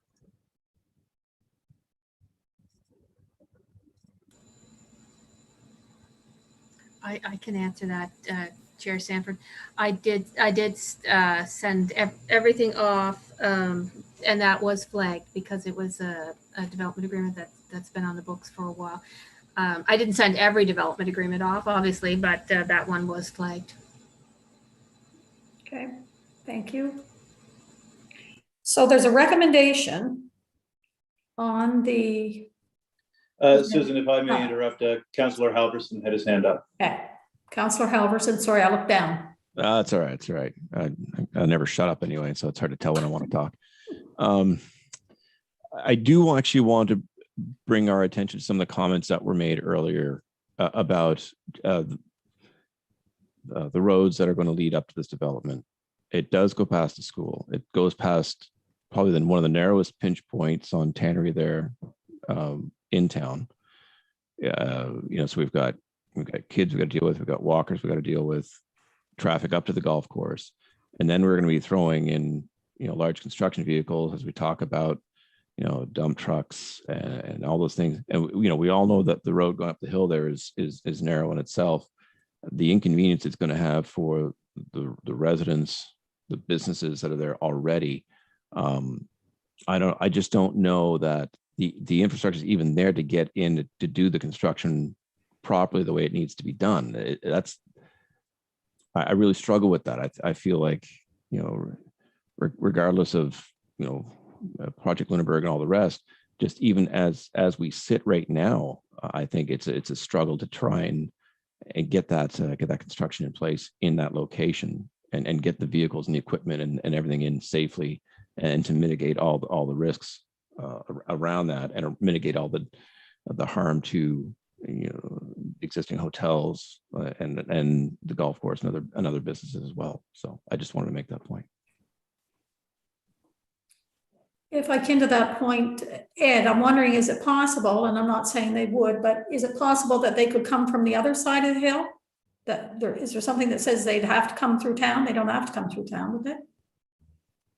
Not that I know of. I mean, to get it built, I'm sure they can come in whatever way they want, but coming in the back end too, and that road's no better than.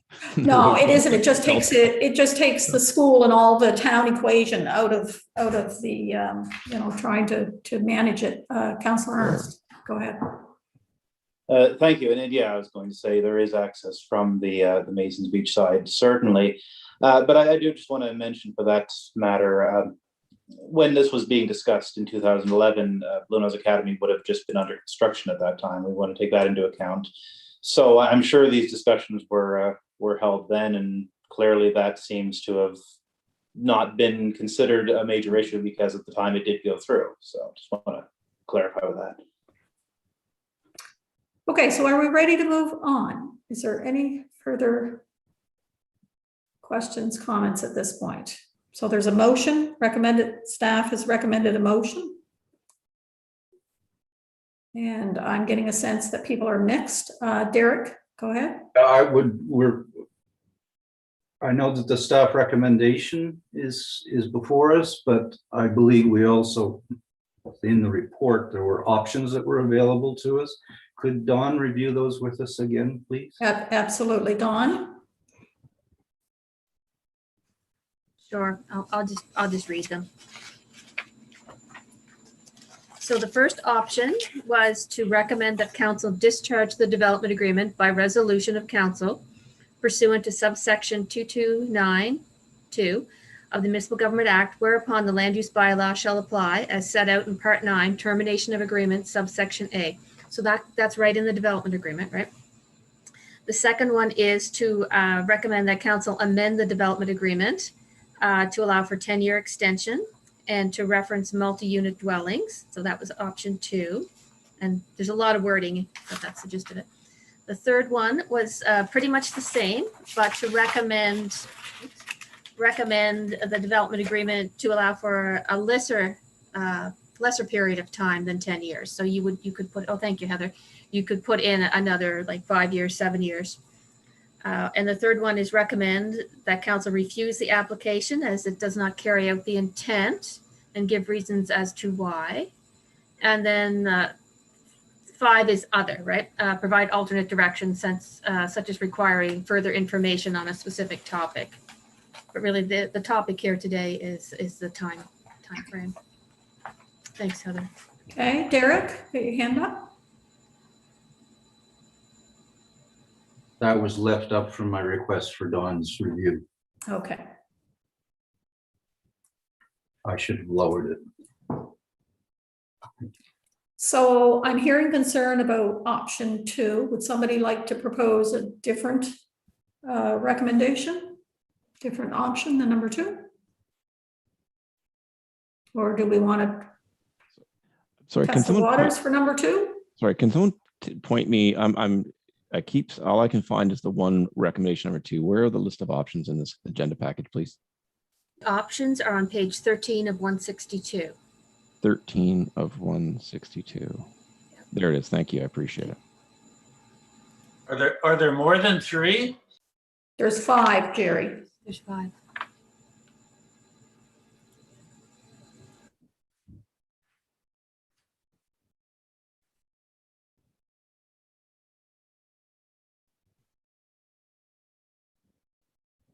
Peter, you have your hand up? Hello. Hello. I see that Ian has been invited to the meeting. Was he brought in to make a comment? I believe that Stefan and Ian are joining us under, well, once we get down to 7B on the agenda. Okay.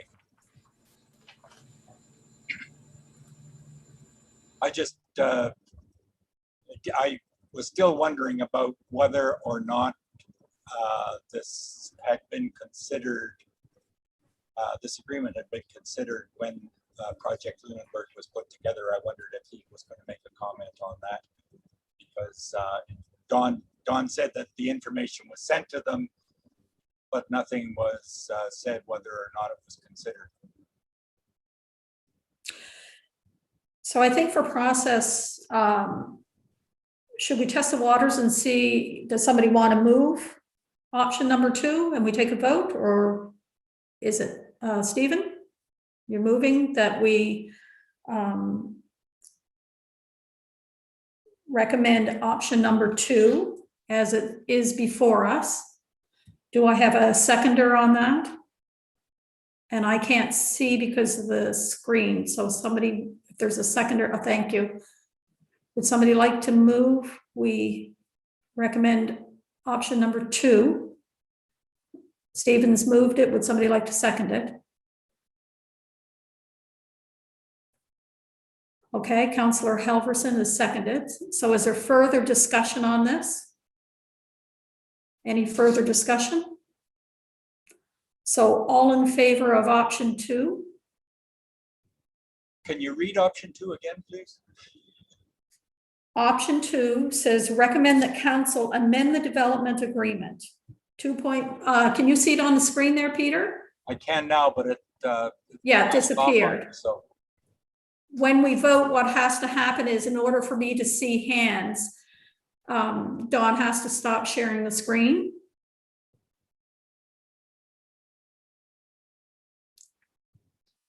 So are you okay with that now, Peter?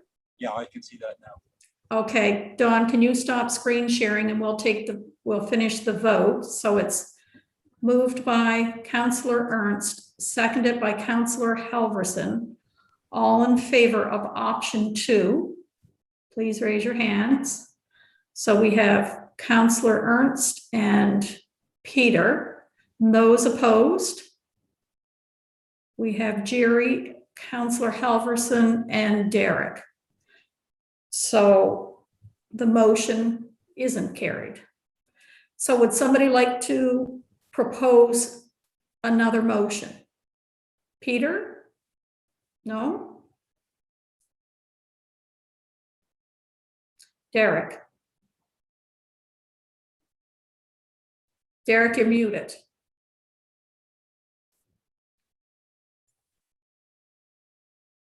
Somebody can work on the wording, but I would propose that we recommend that the development agreement be considered under an amendment, but with a different timeline, a much different timeline, 12 months.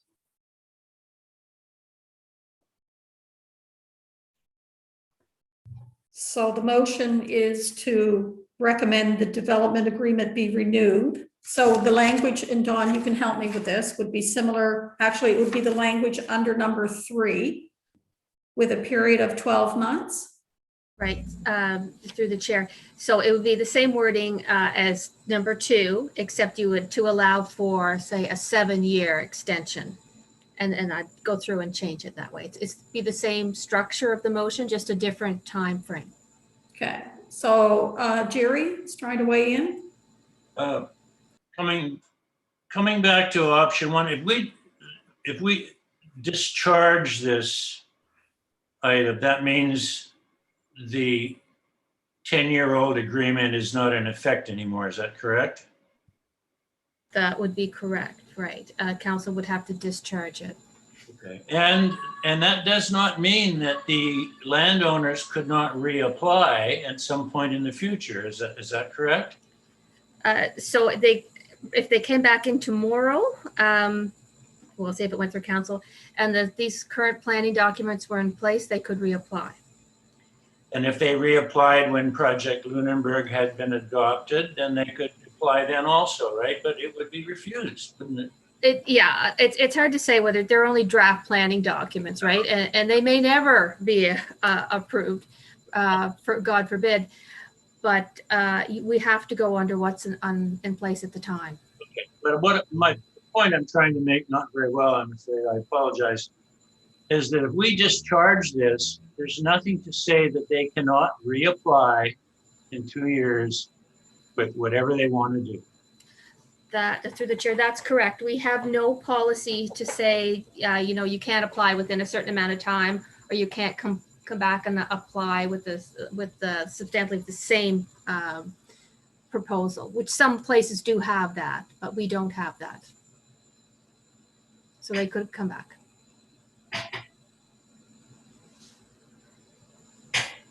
Jerry? I want to move option 1 then. Mayor Risser.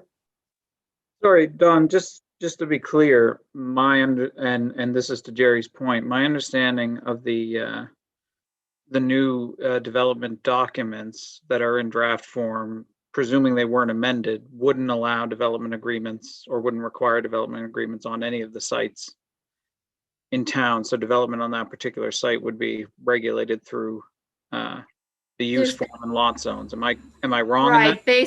Basically, that's correct. Yeah. So if this were discharged and the new land use planning documents came online, then the owner of the property would be able to develop within the constraints of those documents, but there would be no mechanism to apply for a development agreement like there is under our current MPS, because our current MPS allows for development agreements for this kind of purpose. And my reading of the documents is that this type of development would not be enabled under the new planning documents. So just to clarify, and I'm just trying to clarify what Jerry's saying, or what Jerry's trying to make, there would be no mechanism to come back with a development agreement application, but they would retain as of right the ability to develop under the guidelines in the document, which would be much smaller. I think it would be 10.5 meters in the height requirements, and I can't recall what all the form requirements are. I'd have to go through in terms of lot coverage, but just to clarify that they wouldn't be able to come back if this were discharged, presuming we went ahead and undertook those Project Lunenburg documents, which are not on the books right now. Right, apply for a development permit for a permitted use. What would Sorry.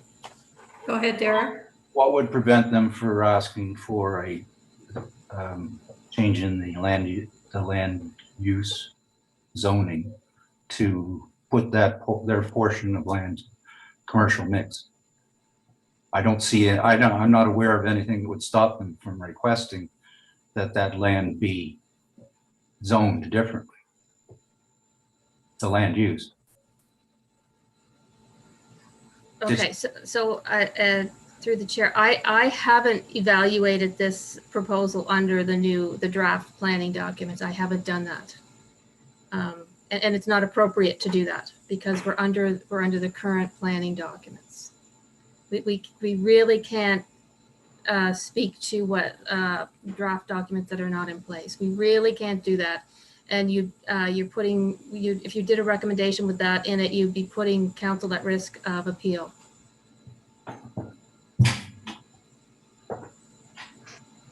Eric? Just to clarify, Jerry, did you actually table a motion? I did. Option 1. Okay, so Dawn, do you want to read option 1 and then we'll Sure. So option 1 is recommend that council discharge the development agreement by resolution of council pursuant to subsection 229(2) of the Municipal Government Act, whereupon the land use bylaw shall apply as set out in part 9, termination of agreement, subsection A. Thank you. Okay, so now I have to get you to stop, thank you, sharing the screen. So would somebody like to move option 1 be recommended to council? Moved by Jerry, seconded by Derek. Any further discussion about option 1? Councillor Halverson. Don, my concern, through the chair, my concern is what you're talking about here of, being able to appeal if this goes. Now, I want to make sure whatever decision we make, whatever direction we go, that it's airtight here. If we decide to do this discharge, what's to say that this isn't going to go before the UARB and get overturned? This is one of the terms that is in the development agreement as well. So that's where I took the direct wording. I mean, any land use bylaw amendment, any development agreement, it could be subject to appeal, and that's the right, and that's the way the MGA is set up. But that is well within council's rights to recommend the discharge because it's set up right out in the development agreement. Any other questions on option 1? Jerry? Just a comment. You must remember the meter's been running for 10 years now. I don't think there would be much grounds for appeal, no matter what we do. Any other comments, questions? Councillor Halverson. Well, that's kind of the long and short of it, Jerry, is, but I just want to make sure when we're looking at this that we're not, I guess, again, Don, we're not obliged to renew this tournament. I just want to one more time confirm, we're not obliged to provide this extension, are we? That's right, because it's written in the terms of the agreement that council can discharge it. And that's not the only reason. If you look at it, if you go into part 9, sorry, I'll just go to part 9.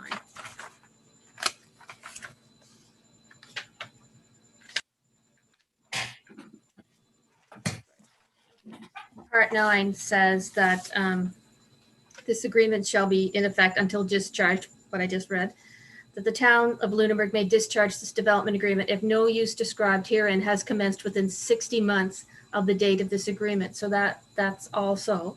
So we're 5 years out of that already. We are, and as well as C, so yeah. Okay. Thank you, Heather. I appreciate the clarification. Thank you, Don.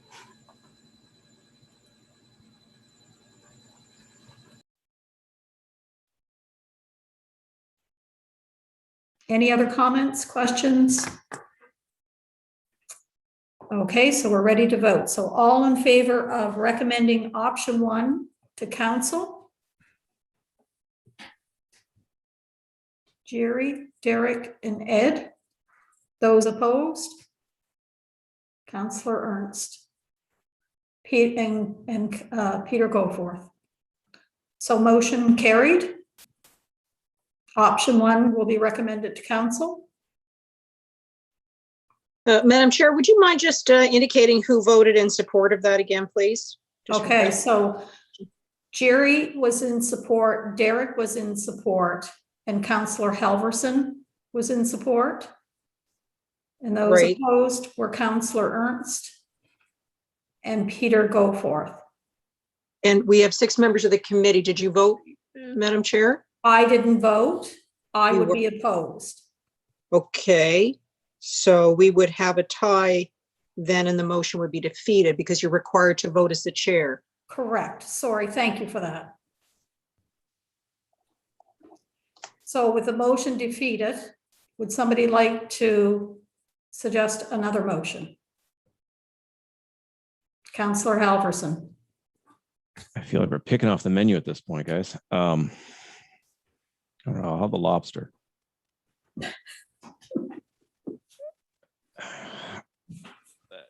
If I'm going to try and find some middle ground to this, I'm looking at it's going to have to be option 3, but for a shorter term. And I think we're looking at, from what we're hearing from the Riblings is that 12 to 24 months to run the numbers. I think perhaps if we say 18 months, put it right in the middle, that's incentive to move, to get it going, and it gives them an opportunity to get the project underway. I think that would be my proposal.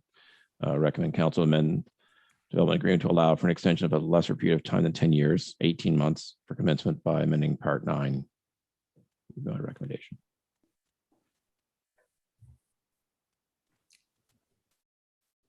So Counselor Halverson is recommending Remote moving, whatever, yeah. the recommendation to council for option number 3 with a time period of 18 months. Somebody would like to move? Wait, Peter, sorry. Peter, are you moving that? Peter, you're muted. Are you looking for a seconder, Madam Chair? I'm trying to clarify what Peter's doing. Were you recommending Peter, or did you have a comment first? I have a comment. I having been in in the development business, that's a very tight schedule for these guys, and I know that these guys are under a lot of pressure these days. I think it would be 24 to 30 months would be a lot more reasonable for them to work this out and come to a decision.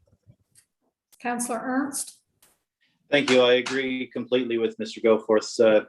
In a realistic world, if we were not facing COVID at this moment, I think maybe we could go with a lesser timeline. But the fact that two of the 3 brothers aren't even in the country at the moment, I just can't see it working until restrictions ease. So I would be more comfortable with a minimum of 24 months and possibly more.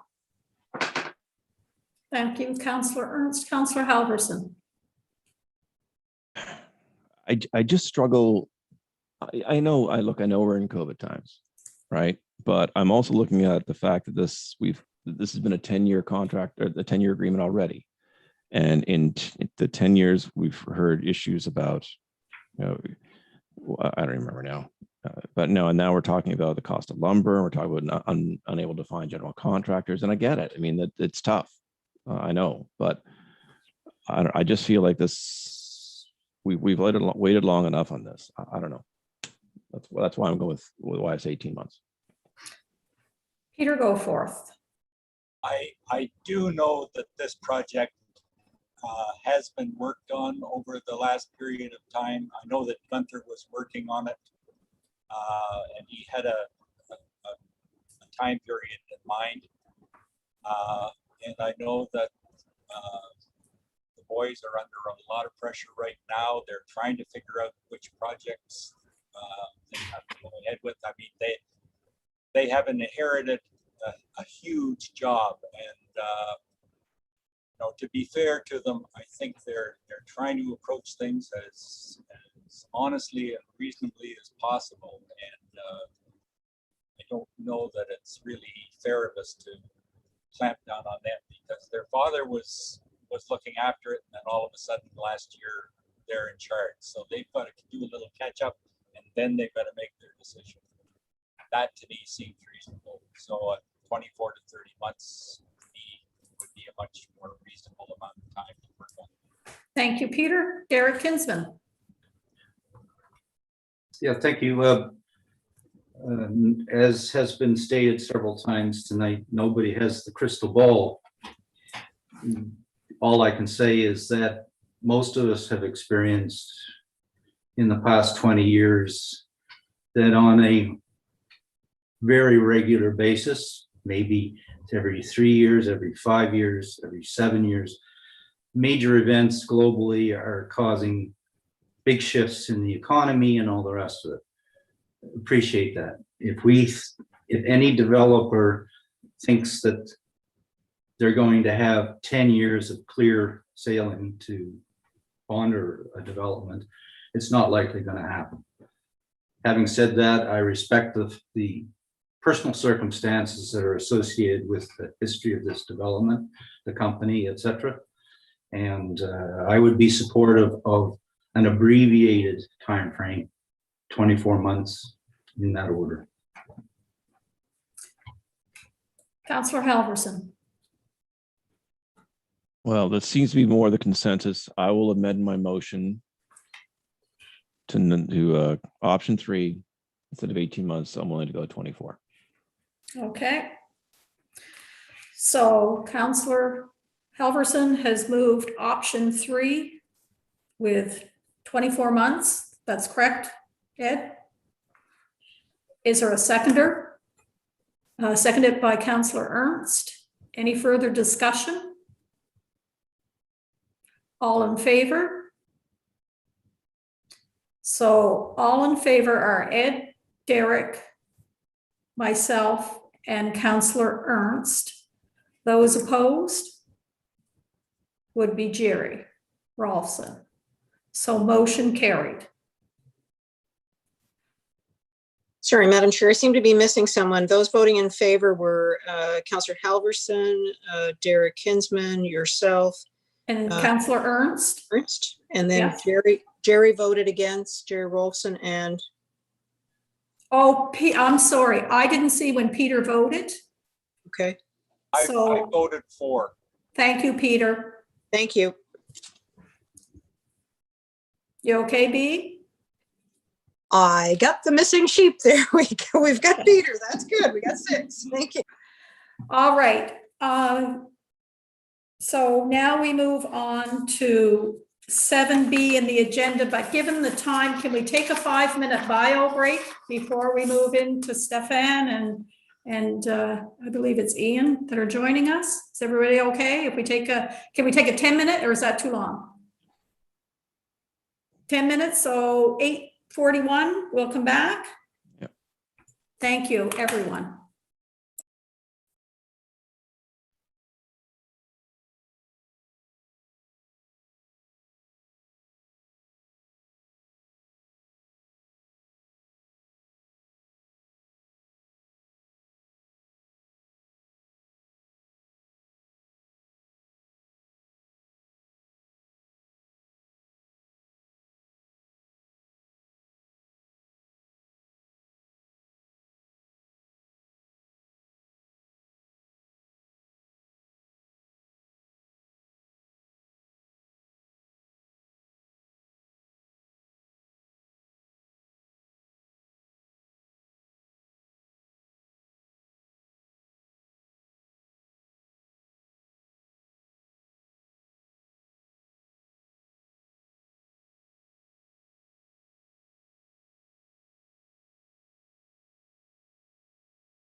Hey, Susan. Hi. Hi. It's the voice of God in your head. Anyway, I'm hearing voices. listen, I need to excuse myself. I've got to get my daughter to bed here. So Yeah. Anyway, whatever time it is here, I'm leaving the meeting at 8:40. Okay. All right. I appreciate all your input and thank you for making the time tonight. Oh, hey, it's all good. Sorry for prolonging everything. No, all good. Everybody, good questions. Everybody had to have the opportunity to ask the questions. Absolutely. Okay. Thanks, everyone. We'll see you. Okay. Thanks, Ed. Okay. Good night, Ed. Bye.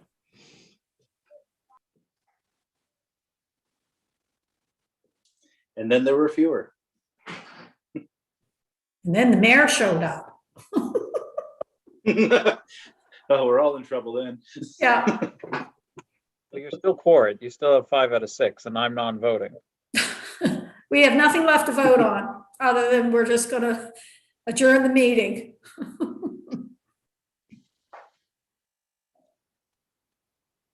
Also, Madam Chair, and I'd look to the clerk, but I think in order to extend the meeting time beyond 9 o'clock, you need the consent of the committee, Okay, because there is that in our council committee proceedings policy.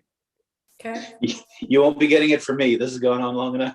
Well, I'd strongly recommend you do consent to that, just because we won't have an opportunity before the public information date to review these comments. Okay. So in this one Well- exceptional circumstance, I would crave your indulgence, Councillor. Well, tell them to speak fast. So what do I do is just get consensus from the committee to go beyond 9? Yeah. Okay, and again, Ed has left us.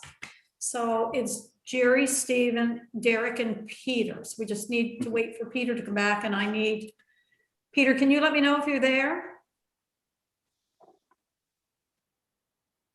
He is there. Okay.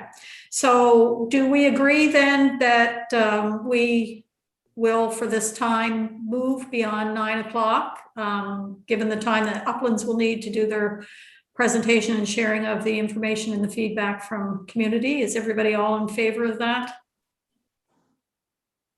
Yes, yes, yes. Peter has hand up. Okay. I don't see anybody opposed. Okay. Thank you for your indulgence, everyone. I know it's been a long evening.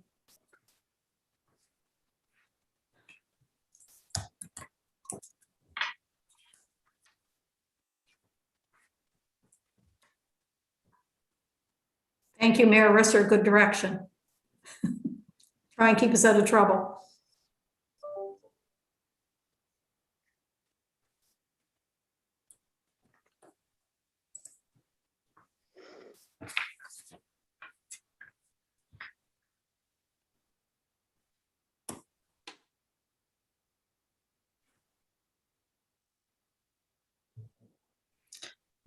So is everybody back? I'm thinking we're all here. So if we would like to get started, and we are now on agenda item 7B, which are the draft planning documents, the review of the public feedback, and I'm going to turn this over to Uplands and Dawn.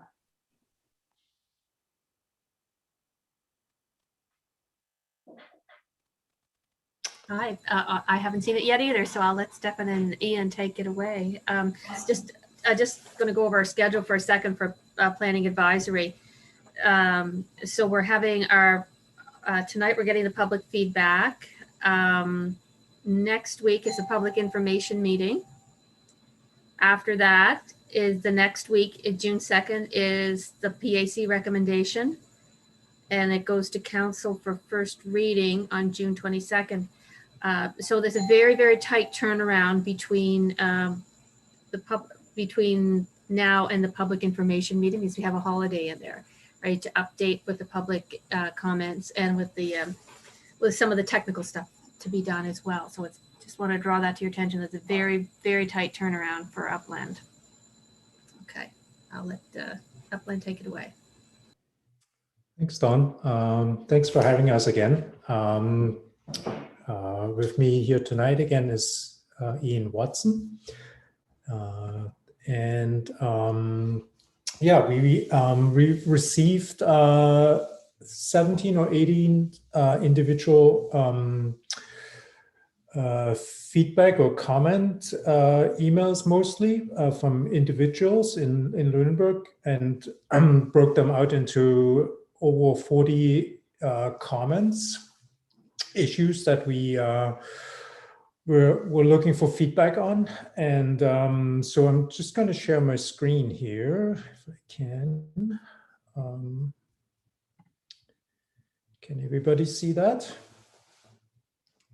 So we've essentially broken them out into this spreadsheet here, and I would suggest while we go through them, maybe we'll keep questions to the end. But if you want to comment on a specific response we have, maybe note the number of the line, and then we can really quickly refer back to it when you have a question at the end. And with that, Ian, do you want to take it away at the beginning here? Sure. So as Stefan mentioned, we've had a number of comments. The first being there was a request, it's property specific, just someone looking to do a bed and breakfast and accessory dwellings, but we have it in the commercial mixed use form zone, which would not permit those uses. So it's been a request to allow that. So in this case, I think a reasonable approach would be to change that to one of the residential use zones, particularly because the area this property's in is right on the border of the Victoria Road, Main Street district. So that's probably reasonable. Had a concern that there's not been enough time to review the drafts and respond. So there was the context on this one was in relation to the commentary about not allowing lot consolidations in the old town, extending that thought to concerns about large housing developments have a risk of being mediocre and uninspired, and perhaps we should have requirements in there for providing a certain level of amenities and diversity in the types of housing within large housing developments, and perhaps requiring multiple designers to be involved in large housing developments.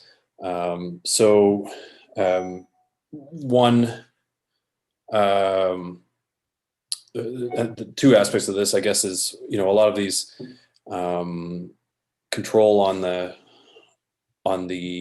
I guess qualitative aspects of the development are things when it comes to potential sale of town lands where some of these larger housing developments could happen. Those are something that the town could include as a condition of sale to reflect the specific aspirations for a piece of land. For non-town related things, for private development, the form zones do place some control on things like site design, parking, form of building, obviously. But we haven't included detailed architectural control outside of the architectural control area. There's an administrative burden to that, and also I think the direction from the CCP in this project is to specifically encourage fewer barriers to housing development. Excuse me. I think this one comes up again later on, but there's been a couple of comments about how we're limiting residential density in Old Town. Most of Old Town, well, outside the downtown area, is within the lower density residential use zone, which only permits 2 units. And the comment is that there are many big old houses that could be appropriately converted. I guess the response to that is as much as it says 2 units, there is actually 3 when you include accessory dwellings. Another option is, we can consider if there are specific existing large properties, larger houses that could support multiple units, and we think that's appropriate. we could consider rezoning them to the medium density residential use zone. But I guess, maybe we'll have a discussion at the end, but whether there is a need here to encourage more units in the established areas, particularly Old Town residential areas, or whether the 2 plus an accessory is appropriate for this area. There's a comment on the planning policies for the waterfront zones, the waterfront use zone and the marine industrial zone, that they don't seem to contemplate marinas and watercraft recreation, but they do in fact. And it's a brief, we can consider that under the category of marine recreation, which is the wording in the policies. And then when you do look at the land use bylaw, those zones allow marinas, marine rentals, water access in both of those zones. So I think our resolution in this case is we'll add a little more clarifying text into the municipal planning side of things, municipal planning strategy side of things to address that concern. The next one is commentary about the fact that the municipal planning strategy speaks to rooming houses, bed and breakfast, short-term rentals, but there are other group living situations that might be similar to a rooming house, but aren't, people renting individual rooms. The feeling, I think, of the comment was that this isn't an all-encompassing. You might have things like staff housing where, they are related parties in a sense, in kind of a rooming house situation. So there are no barriers, just because we've talked about them in the sense of rooming houses or whatever. There are no particular barriers in the land use bylaw or the plan to establishing something like a staff housing situation under one of the existing categories of dwelling or rooming house or whatever it may be, depending on how you structured your group living situation. A family can take many forms, I suppose, but I think it's it might be worthwhile to add some additional preamble in the planning strategy to make that clear. There was a concern that the institutional use zone isn't identifying a bunch of institutional use, cultural type uses, including the opera house, the museum. And and I think this is one of those problems, you run into this a lot with things, particularly with institutional zones and park zones, is sometimes it's confusing because, you don't put it on every one of them, because there's other adjacent uses, for example, that you might want to permit on those properties, or sense that they might change in the future. So for example, in the museum's case, there are a whole host of other waterfront type uses that are also appropriate for that property. So you want it to be in an appropriate use zone that permits those. So putting institutional on it would be a bit of a fetter on what else could occur on that property. So, but the zone that it is in permits that cultural institutional use. So I think there's some clarity we can put in the plan to make that clear that just because a place isn't in the institutional zone doesn't mean it's not a valued institution. There was some concern about dates in the documents, for example, that our description of the form zones in the Old Town, New Town, describing neighborhoods that are in the ranging from 1950 to 1980 kind of thing. But then that doesn't align with the dates in the architectural control section that say we're looking at pre-1940s. I think that's just a confusion over the different intention of the different parts of the documents and what they're intended to achieve. We can add a little clarity to that. There was also concern around that matter in, in having specific dates at all, choosing 1940 for a cutoff, for example, and that date gets further and further away and you miss the growing space in between, particularly in relation to architectural control. And I think that's a valid comment. It's not one that we'll fix right now. As you know, we're planning on replacing or amending, or to some degree, the architectural controls and heritage section as part of a separate project that's ongoing or ramping up after this is complete. So for now, we've basically taken what's in the existing municipal planning strategy, and it's kind of a placeholder to make sure we don't have gaps until this other project is complete.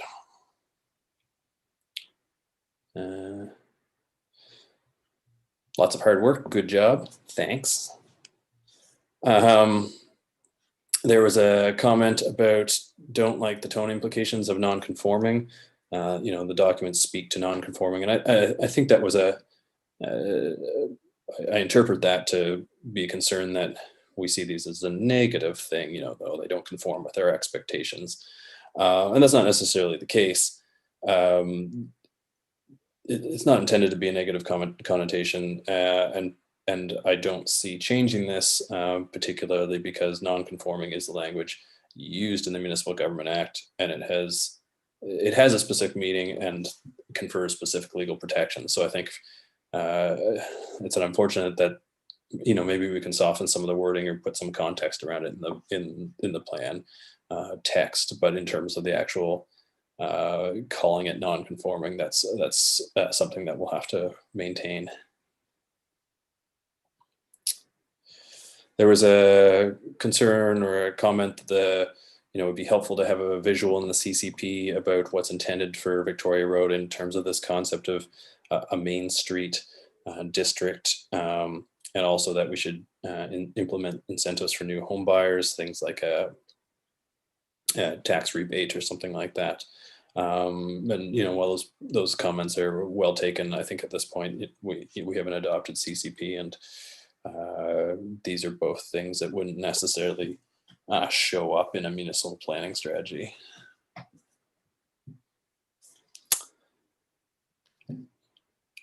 So there's a number of comments in this one. Excuse me. And the first being that in all the discussion of short-term rentals issues, it seems to be focused on summer staff needs for tourism, and pointing out that there are short-term needs year-round for things like doctors and visiting artists and that kind of thing. I think there was maybe a little confusion in what we were trying to get at in the text on short-term rentals, so we may need to clarify there. The issue being highlighted is that short-term rentals, and in this case, we're using the term short-term rentals to refer specifically to things like Airbnbs, VRBO, that thing that short-term rentals conflict with housing needs for summer staff, that they displace those housing options. And so, there's a sense in the plan that there needs some level of regulation. So I think we can add some clarity there. There's a comment that the CCP talks about Lunenburg's old aging population. Was this data from 2006 census? Are we still aging? We see lots of young families around. So the CCP actually did look at changes from 2006 to 2016 that showed the aging population. That may have changed since 2016, but we won't know until this year's census comes out, which will be next year, I guess. Yeah, I think it takes about a year before the preliminary data comes out. There's a suggestion of tax breaks to encourage home-based businesses. And yeah, well, that may be a good idea, but it is, again, outside the scope of the MPS. That would be a different policy or program to undertake. Question of over, how does policy 415, which is the policy saying that we're going to regulate short-term rentals, apply to Airbnbs? And in this case, it's precisely intended to apply to Airbnbs and other similar situations. There was a question over, are there lot size requirements for urban agriculture? And indeed there are, but they're in the land use bylaw, not in the plan. And that is that we're permitting up to 5 hens on lots smaller than 1,000 meters squared, and up to 10 on larger lots. And there's a question over what is a non-conforming use. So an example would be something like you have a restaurant somewhere that was built 50 years ago before there was planning, and now that area is zoned for residential. So that the restaurant would continue to be permitted as a non-conforming use, but you wouldn't necessarily allow new restaurants to open there because it's identified as a residential area. So can you scroll down there a bit, Stefan? Yeah, so the next one, this was a property owner just to the east of Old Town, above the shipyard.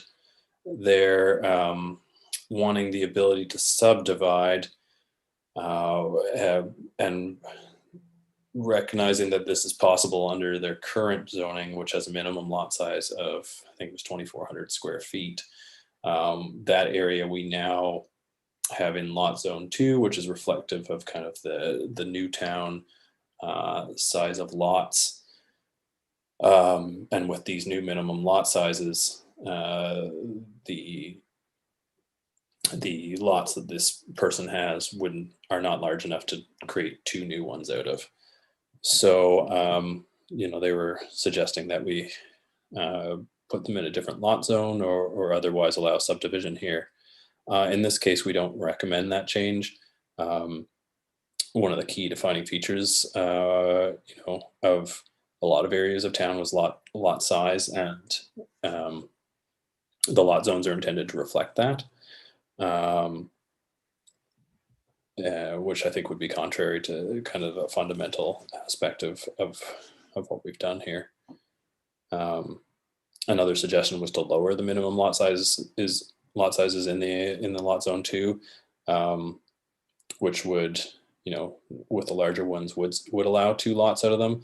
But again, well, that's probably even a more drastic change because you're changing it for the whole of lot zone 2, which in this case, the lot sizes, were based on that analysis of what are the existing lots that define that lot sizes that define the characteristics of that area. So again, we wouldn't recommend that, but we do note that, there may be some opportunity there for intensification using things like accessory dwellings, recognizing that maybe the intention here is not, this person maybe doesn't want to own another dwelling. They want to sell off a piece of land or whatever. But if the case, there is some option there. One was a request from to change their residential low density use zone to residential medium density use zone because they're planning 3 units on the lot. And again, I don't think there's a need here because we do have that accessory dwelling provision that would enable that 3rd unit. But we will follow up with the property owner, confirm, and if not, it may be reasonable to consider the medium. Someone noted that it was hard to get documents to review due to COVID, and then have enough time to respond. That's a fair concern, I think.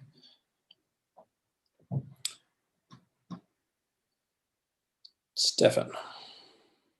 Yeah, so quite a few references back to the CCP in terms of the goal to intensify and add more density, which in turn should lead to more affordability options to age in place. And so again, a question whether we should limit the unit numbers to 2 in the residential low density zone, and why wouldn't we allow more units in larger homes?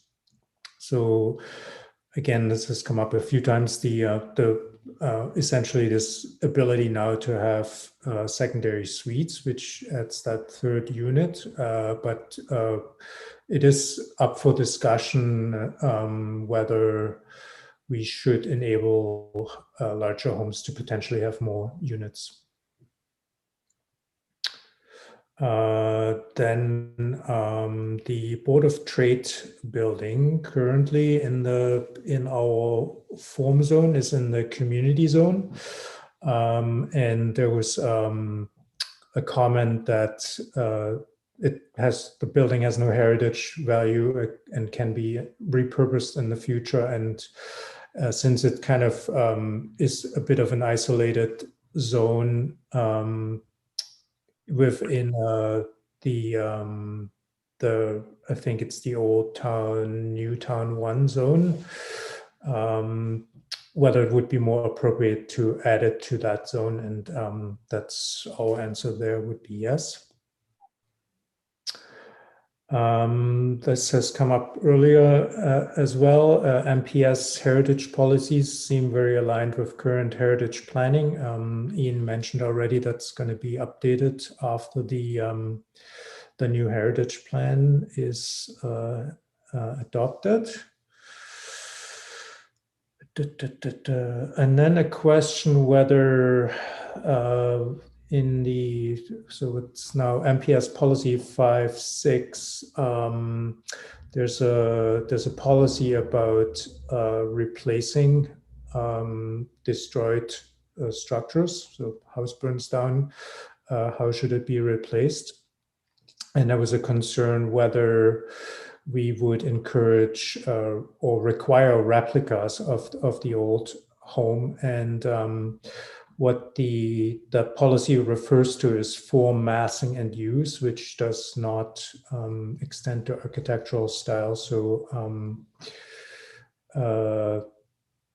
the replacement of the building could potentially be a contemporary building as long as it's following the form, massing, and use of the existing building. Yes, then in the MPS housing key issue, so these are the kind of these introductory paragraphs in the MPS. Someone noted we didn't include young families, local non-seasonal workforce as one of those groups that are currently struggling to find housing, and that certainly is something that we can add. Then a property-specific question along Falkland Street, the Foundry, West Nova building, Old Town School, so they're currently included in the Marine Industrial Zone. And someone noted on the CCP, it appears they are in the mixed-use zone.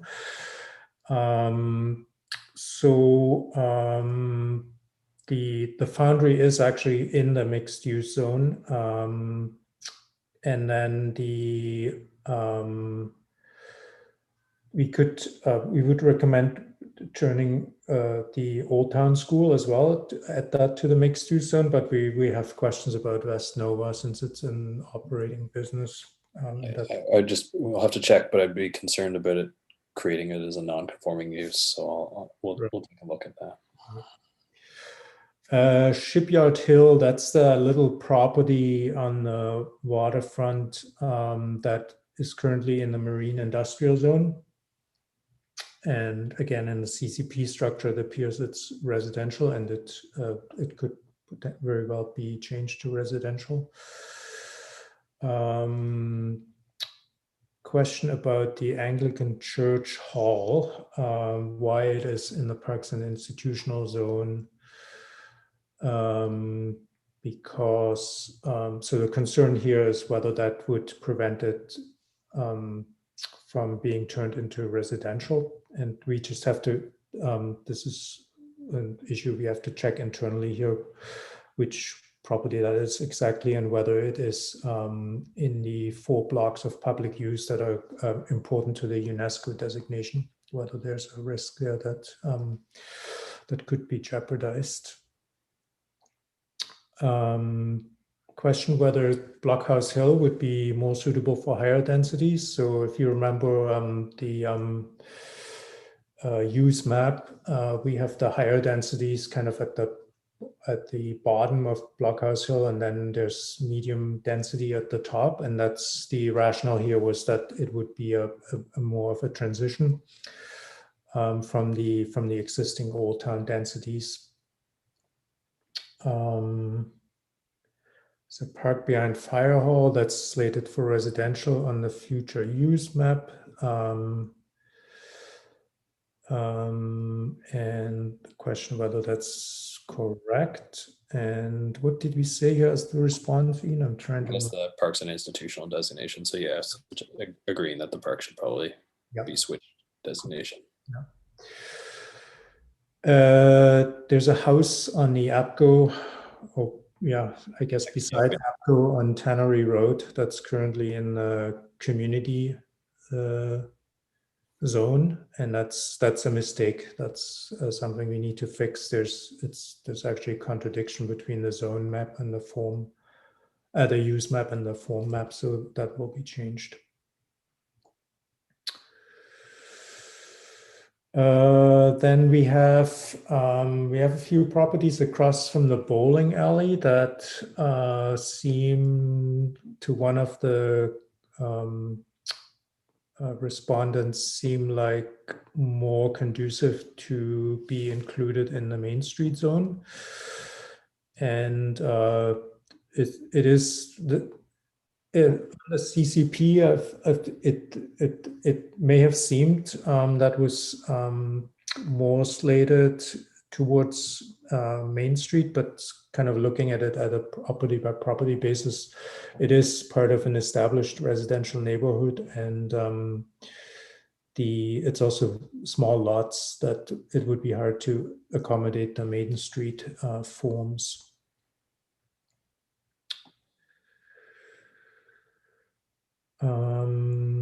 So mention of slopes as an environmental constraint, and whether that should be mentioned. And we haven't heard that it has been a constraint in Lunenburg. And I guess the question back to the PAC, if there's a desire to implement any controls or prohibition based on slope. Can you take us through that one, Ian?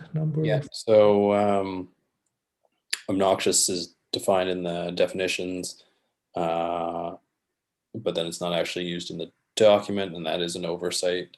We'd expect to have a prohibition on obnoxious uses as a general condition somewhere in the land use bylaw, so we should add that.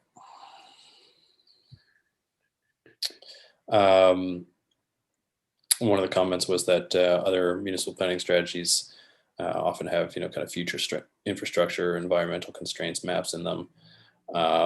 They tend not to be used for much in the plan. Sometimes you tie development rights or permitted uses to things like what classification of road you're on, collector road or whatever. I don't particularly like that.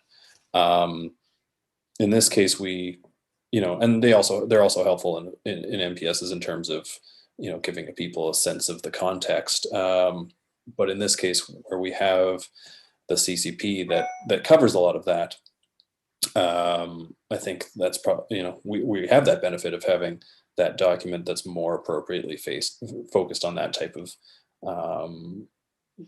not direct land use planning topics, and we can have that as a separate piece. Excuse me. Wondering why the lot zone map is in grayscale when the others are in color. So in planning, color has a pretty strong history tied to use. So, it's traditional that residential is often shown as a shade of yellow or orange, commercial shown as a shade of red, institutional's blue, that kind of thing. So we chose to leave them off the lot zone map just so that the lot zone map didn't imply anything about use. Of course, the form zone map has colors on it, and that was kind of I suppose a compromise, just because you can't show that many different zone categories very easily. You can, it's just not very attractive. Color is a nice differentiation there. Yeah, so we realize that was a lot to digest. I don't know if if you have any questions about particular issues and how we intend to respond. And in addition to this, there's another number of comments from staff and from our own review, corrections here, little things that were missed that we expect to make ahead of the public information meeting. But yeah. Marissa. Madam Chair, thanks for all your work on this, guys. There seem to be a lot of comments related to sort of the 3 unit, particularly in Old Town. And I'm just wondering, is an option potentially available to us to allow a 3rd unit if somebody forgoes an accessory suite? I think the accessory suite basically is the 3rd unit. There are very okay. There's few restrictions. If it's within the building, there aren't actually any restrictions on it. So it really is kind of a free 3rd unit. Any sort of restrictions on it become when they are detached, and then there's things on size and stuff to limit the impact. But if you have an existing building that can fit one within the basement or whatever it may be, it's already doable. Oh, okay. So if somebody has, say, a big Old Town house and they do want to, they can split it up into 3 units and say that 2 of the units are the 2 units and the 3rd is an accessory unit. Yeah. So they have all that functionality. It's just clarifying how that use is available to them. So there seemed to be, so it was just confusion. There was something that was already permitted, but people thought it wasn't permitted because of. Yeah, it's a funny thing because you could say, we could say just 3 units, but then do you add an accessory dwelling to that? As a backyard suite or whatever it may be. So, yeah, I think maybe we can try and find some ways to be clearer around that. But yeah, it's already possible. Yeah, and it might just be a matter for staff to clarify with applicants when they come in that they can do that as their accessory unit. Yeah. Yeah. Okay. I can't tell if anybody else has their hand up, so. Yeah, do we want to stop sharing the screens though? Sure.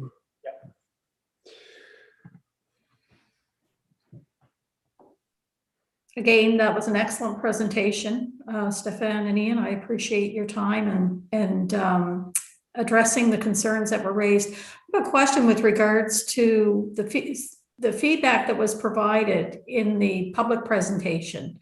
And there was a comment about allowing for craft food and beverage in the marine industrial zone, but not allowing restaurants or takeout in the marine industrial zone. And I know, Ian, you spoke to that. So I just was wondering if you had gone any further in your thinking with that. No, we haven't gotten any further on that yet. We haven't gotten back to the drafting part of it. So we will take a look at that. But yeah, thank you for reminding us. Thank you. Anyone else have questions or comments for Stefan or Ian?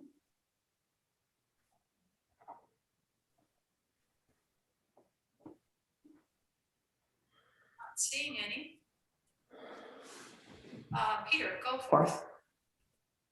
Yeah, I was wondering whether or not in the preamble where you were talking about rooming houses, whether you had considered dormitories as rooming houses or whether they should be mentioned separately. Yeah.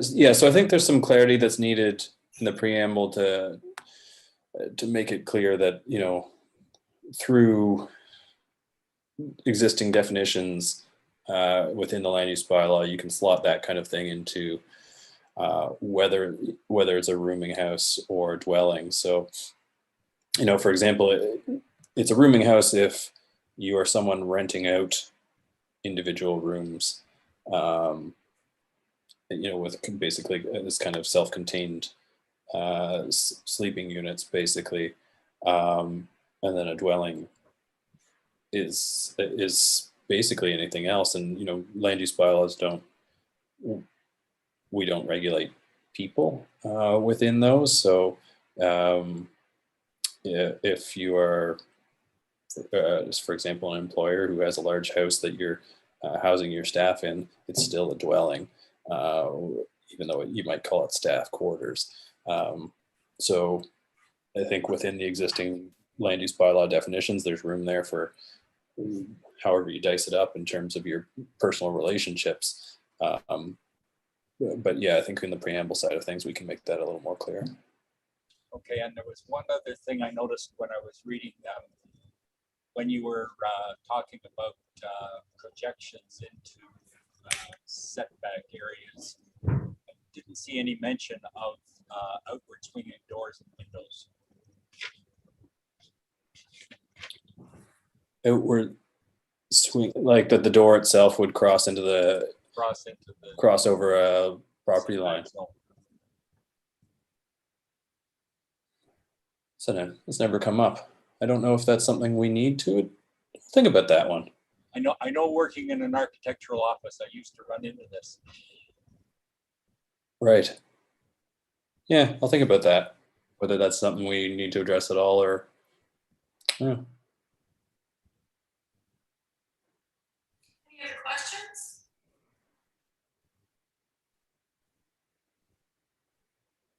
Not seeing any. Dawn, did you have any comments? No, I'm good. I just have a few technical things to send along, but no, I'm good. Okay. So I think we're able to wrap up the presentation. And again, thank you to Stefan and Ian. Great work. This is getting more and more exciting. And our next meeting, we're moving along to Wednesday, May the 26th. And I see we're looking at the municipal planning strategy, land use bylaw, and subdivision bylaw again. That's the public meeting, isn't it? Yes, it is. Now, the only issue with that is that the documents won't be able to come out until the day before, because today's Wednesday and then Thursday and Friday, and Monday's a holiday. So they'll be hitting the website on Tuesday for Wednesday's PIM. I mean, we'll go through them, but that's not a long period of time to have them up there. Of course, it's only a PIM, but that's the only issue. Comments, Marissa? And if I may, so we don't expect anything except sort of minor kind of technical, a few minor edits to the documents that have already been circulated publicly since the 7th, right? So it's not, yeah, so all that by way of saying, I appreciate what you're saying, Dawn, that the revised documents are on a short time frame, but at the same time, it's not as though, the bulk of what we're talking about or would be talking about at that meeting hasn't been out there since, Right. Yeah, okay. Okay, anything else before we sign off? Not seeing anything. Would somebody like to move the meeting adjourned? Moved by Derek, seconded by who? Stephen. Meeting is adjourned. Thank you, everybody. This has been a long evening. Thank you. Take care. Good night.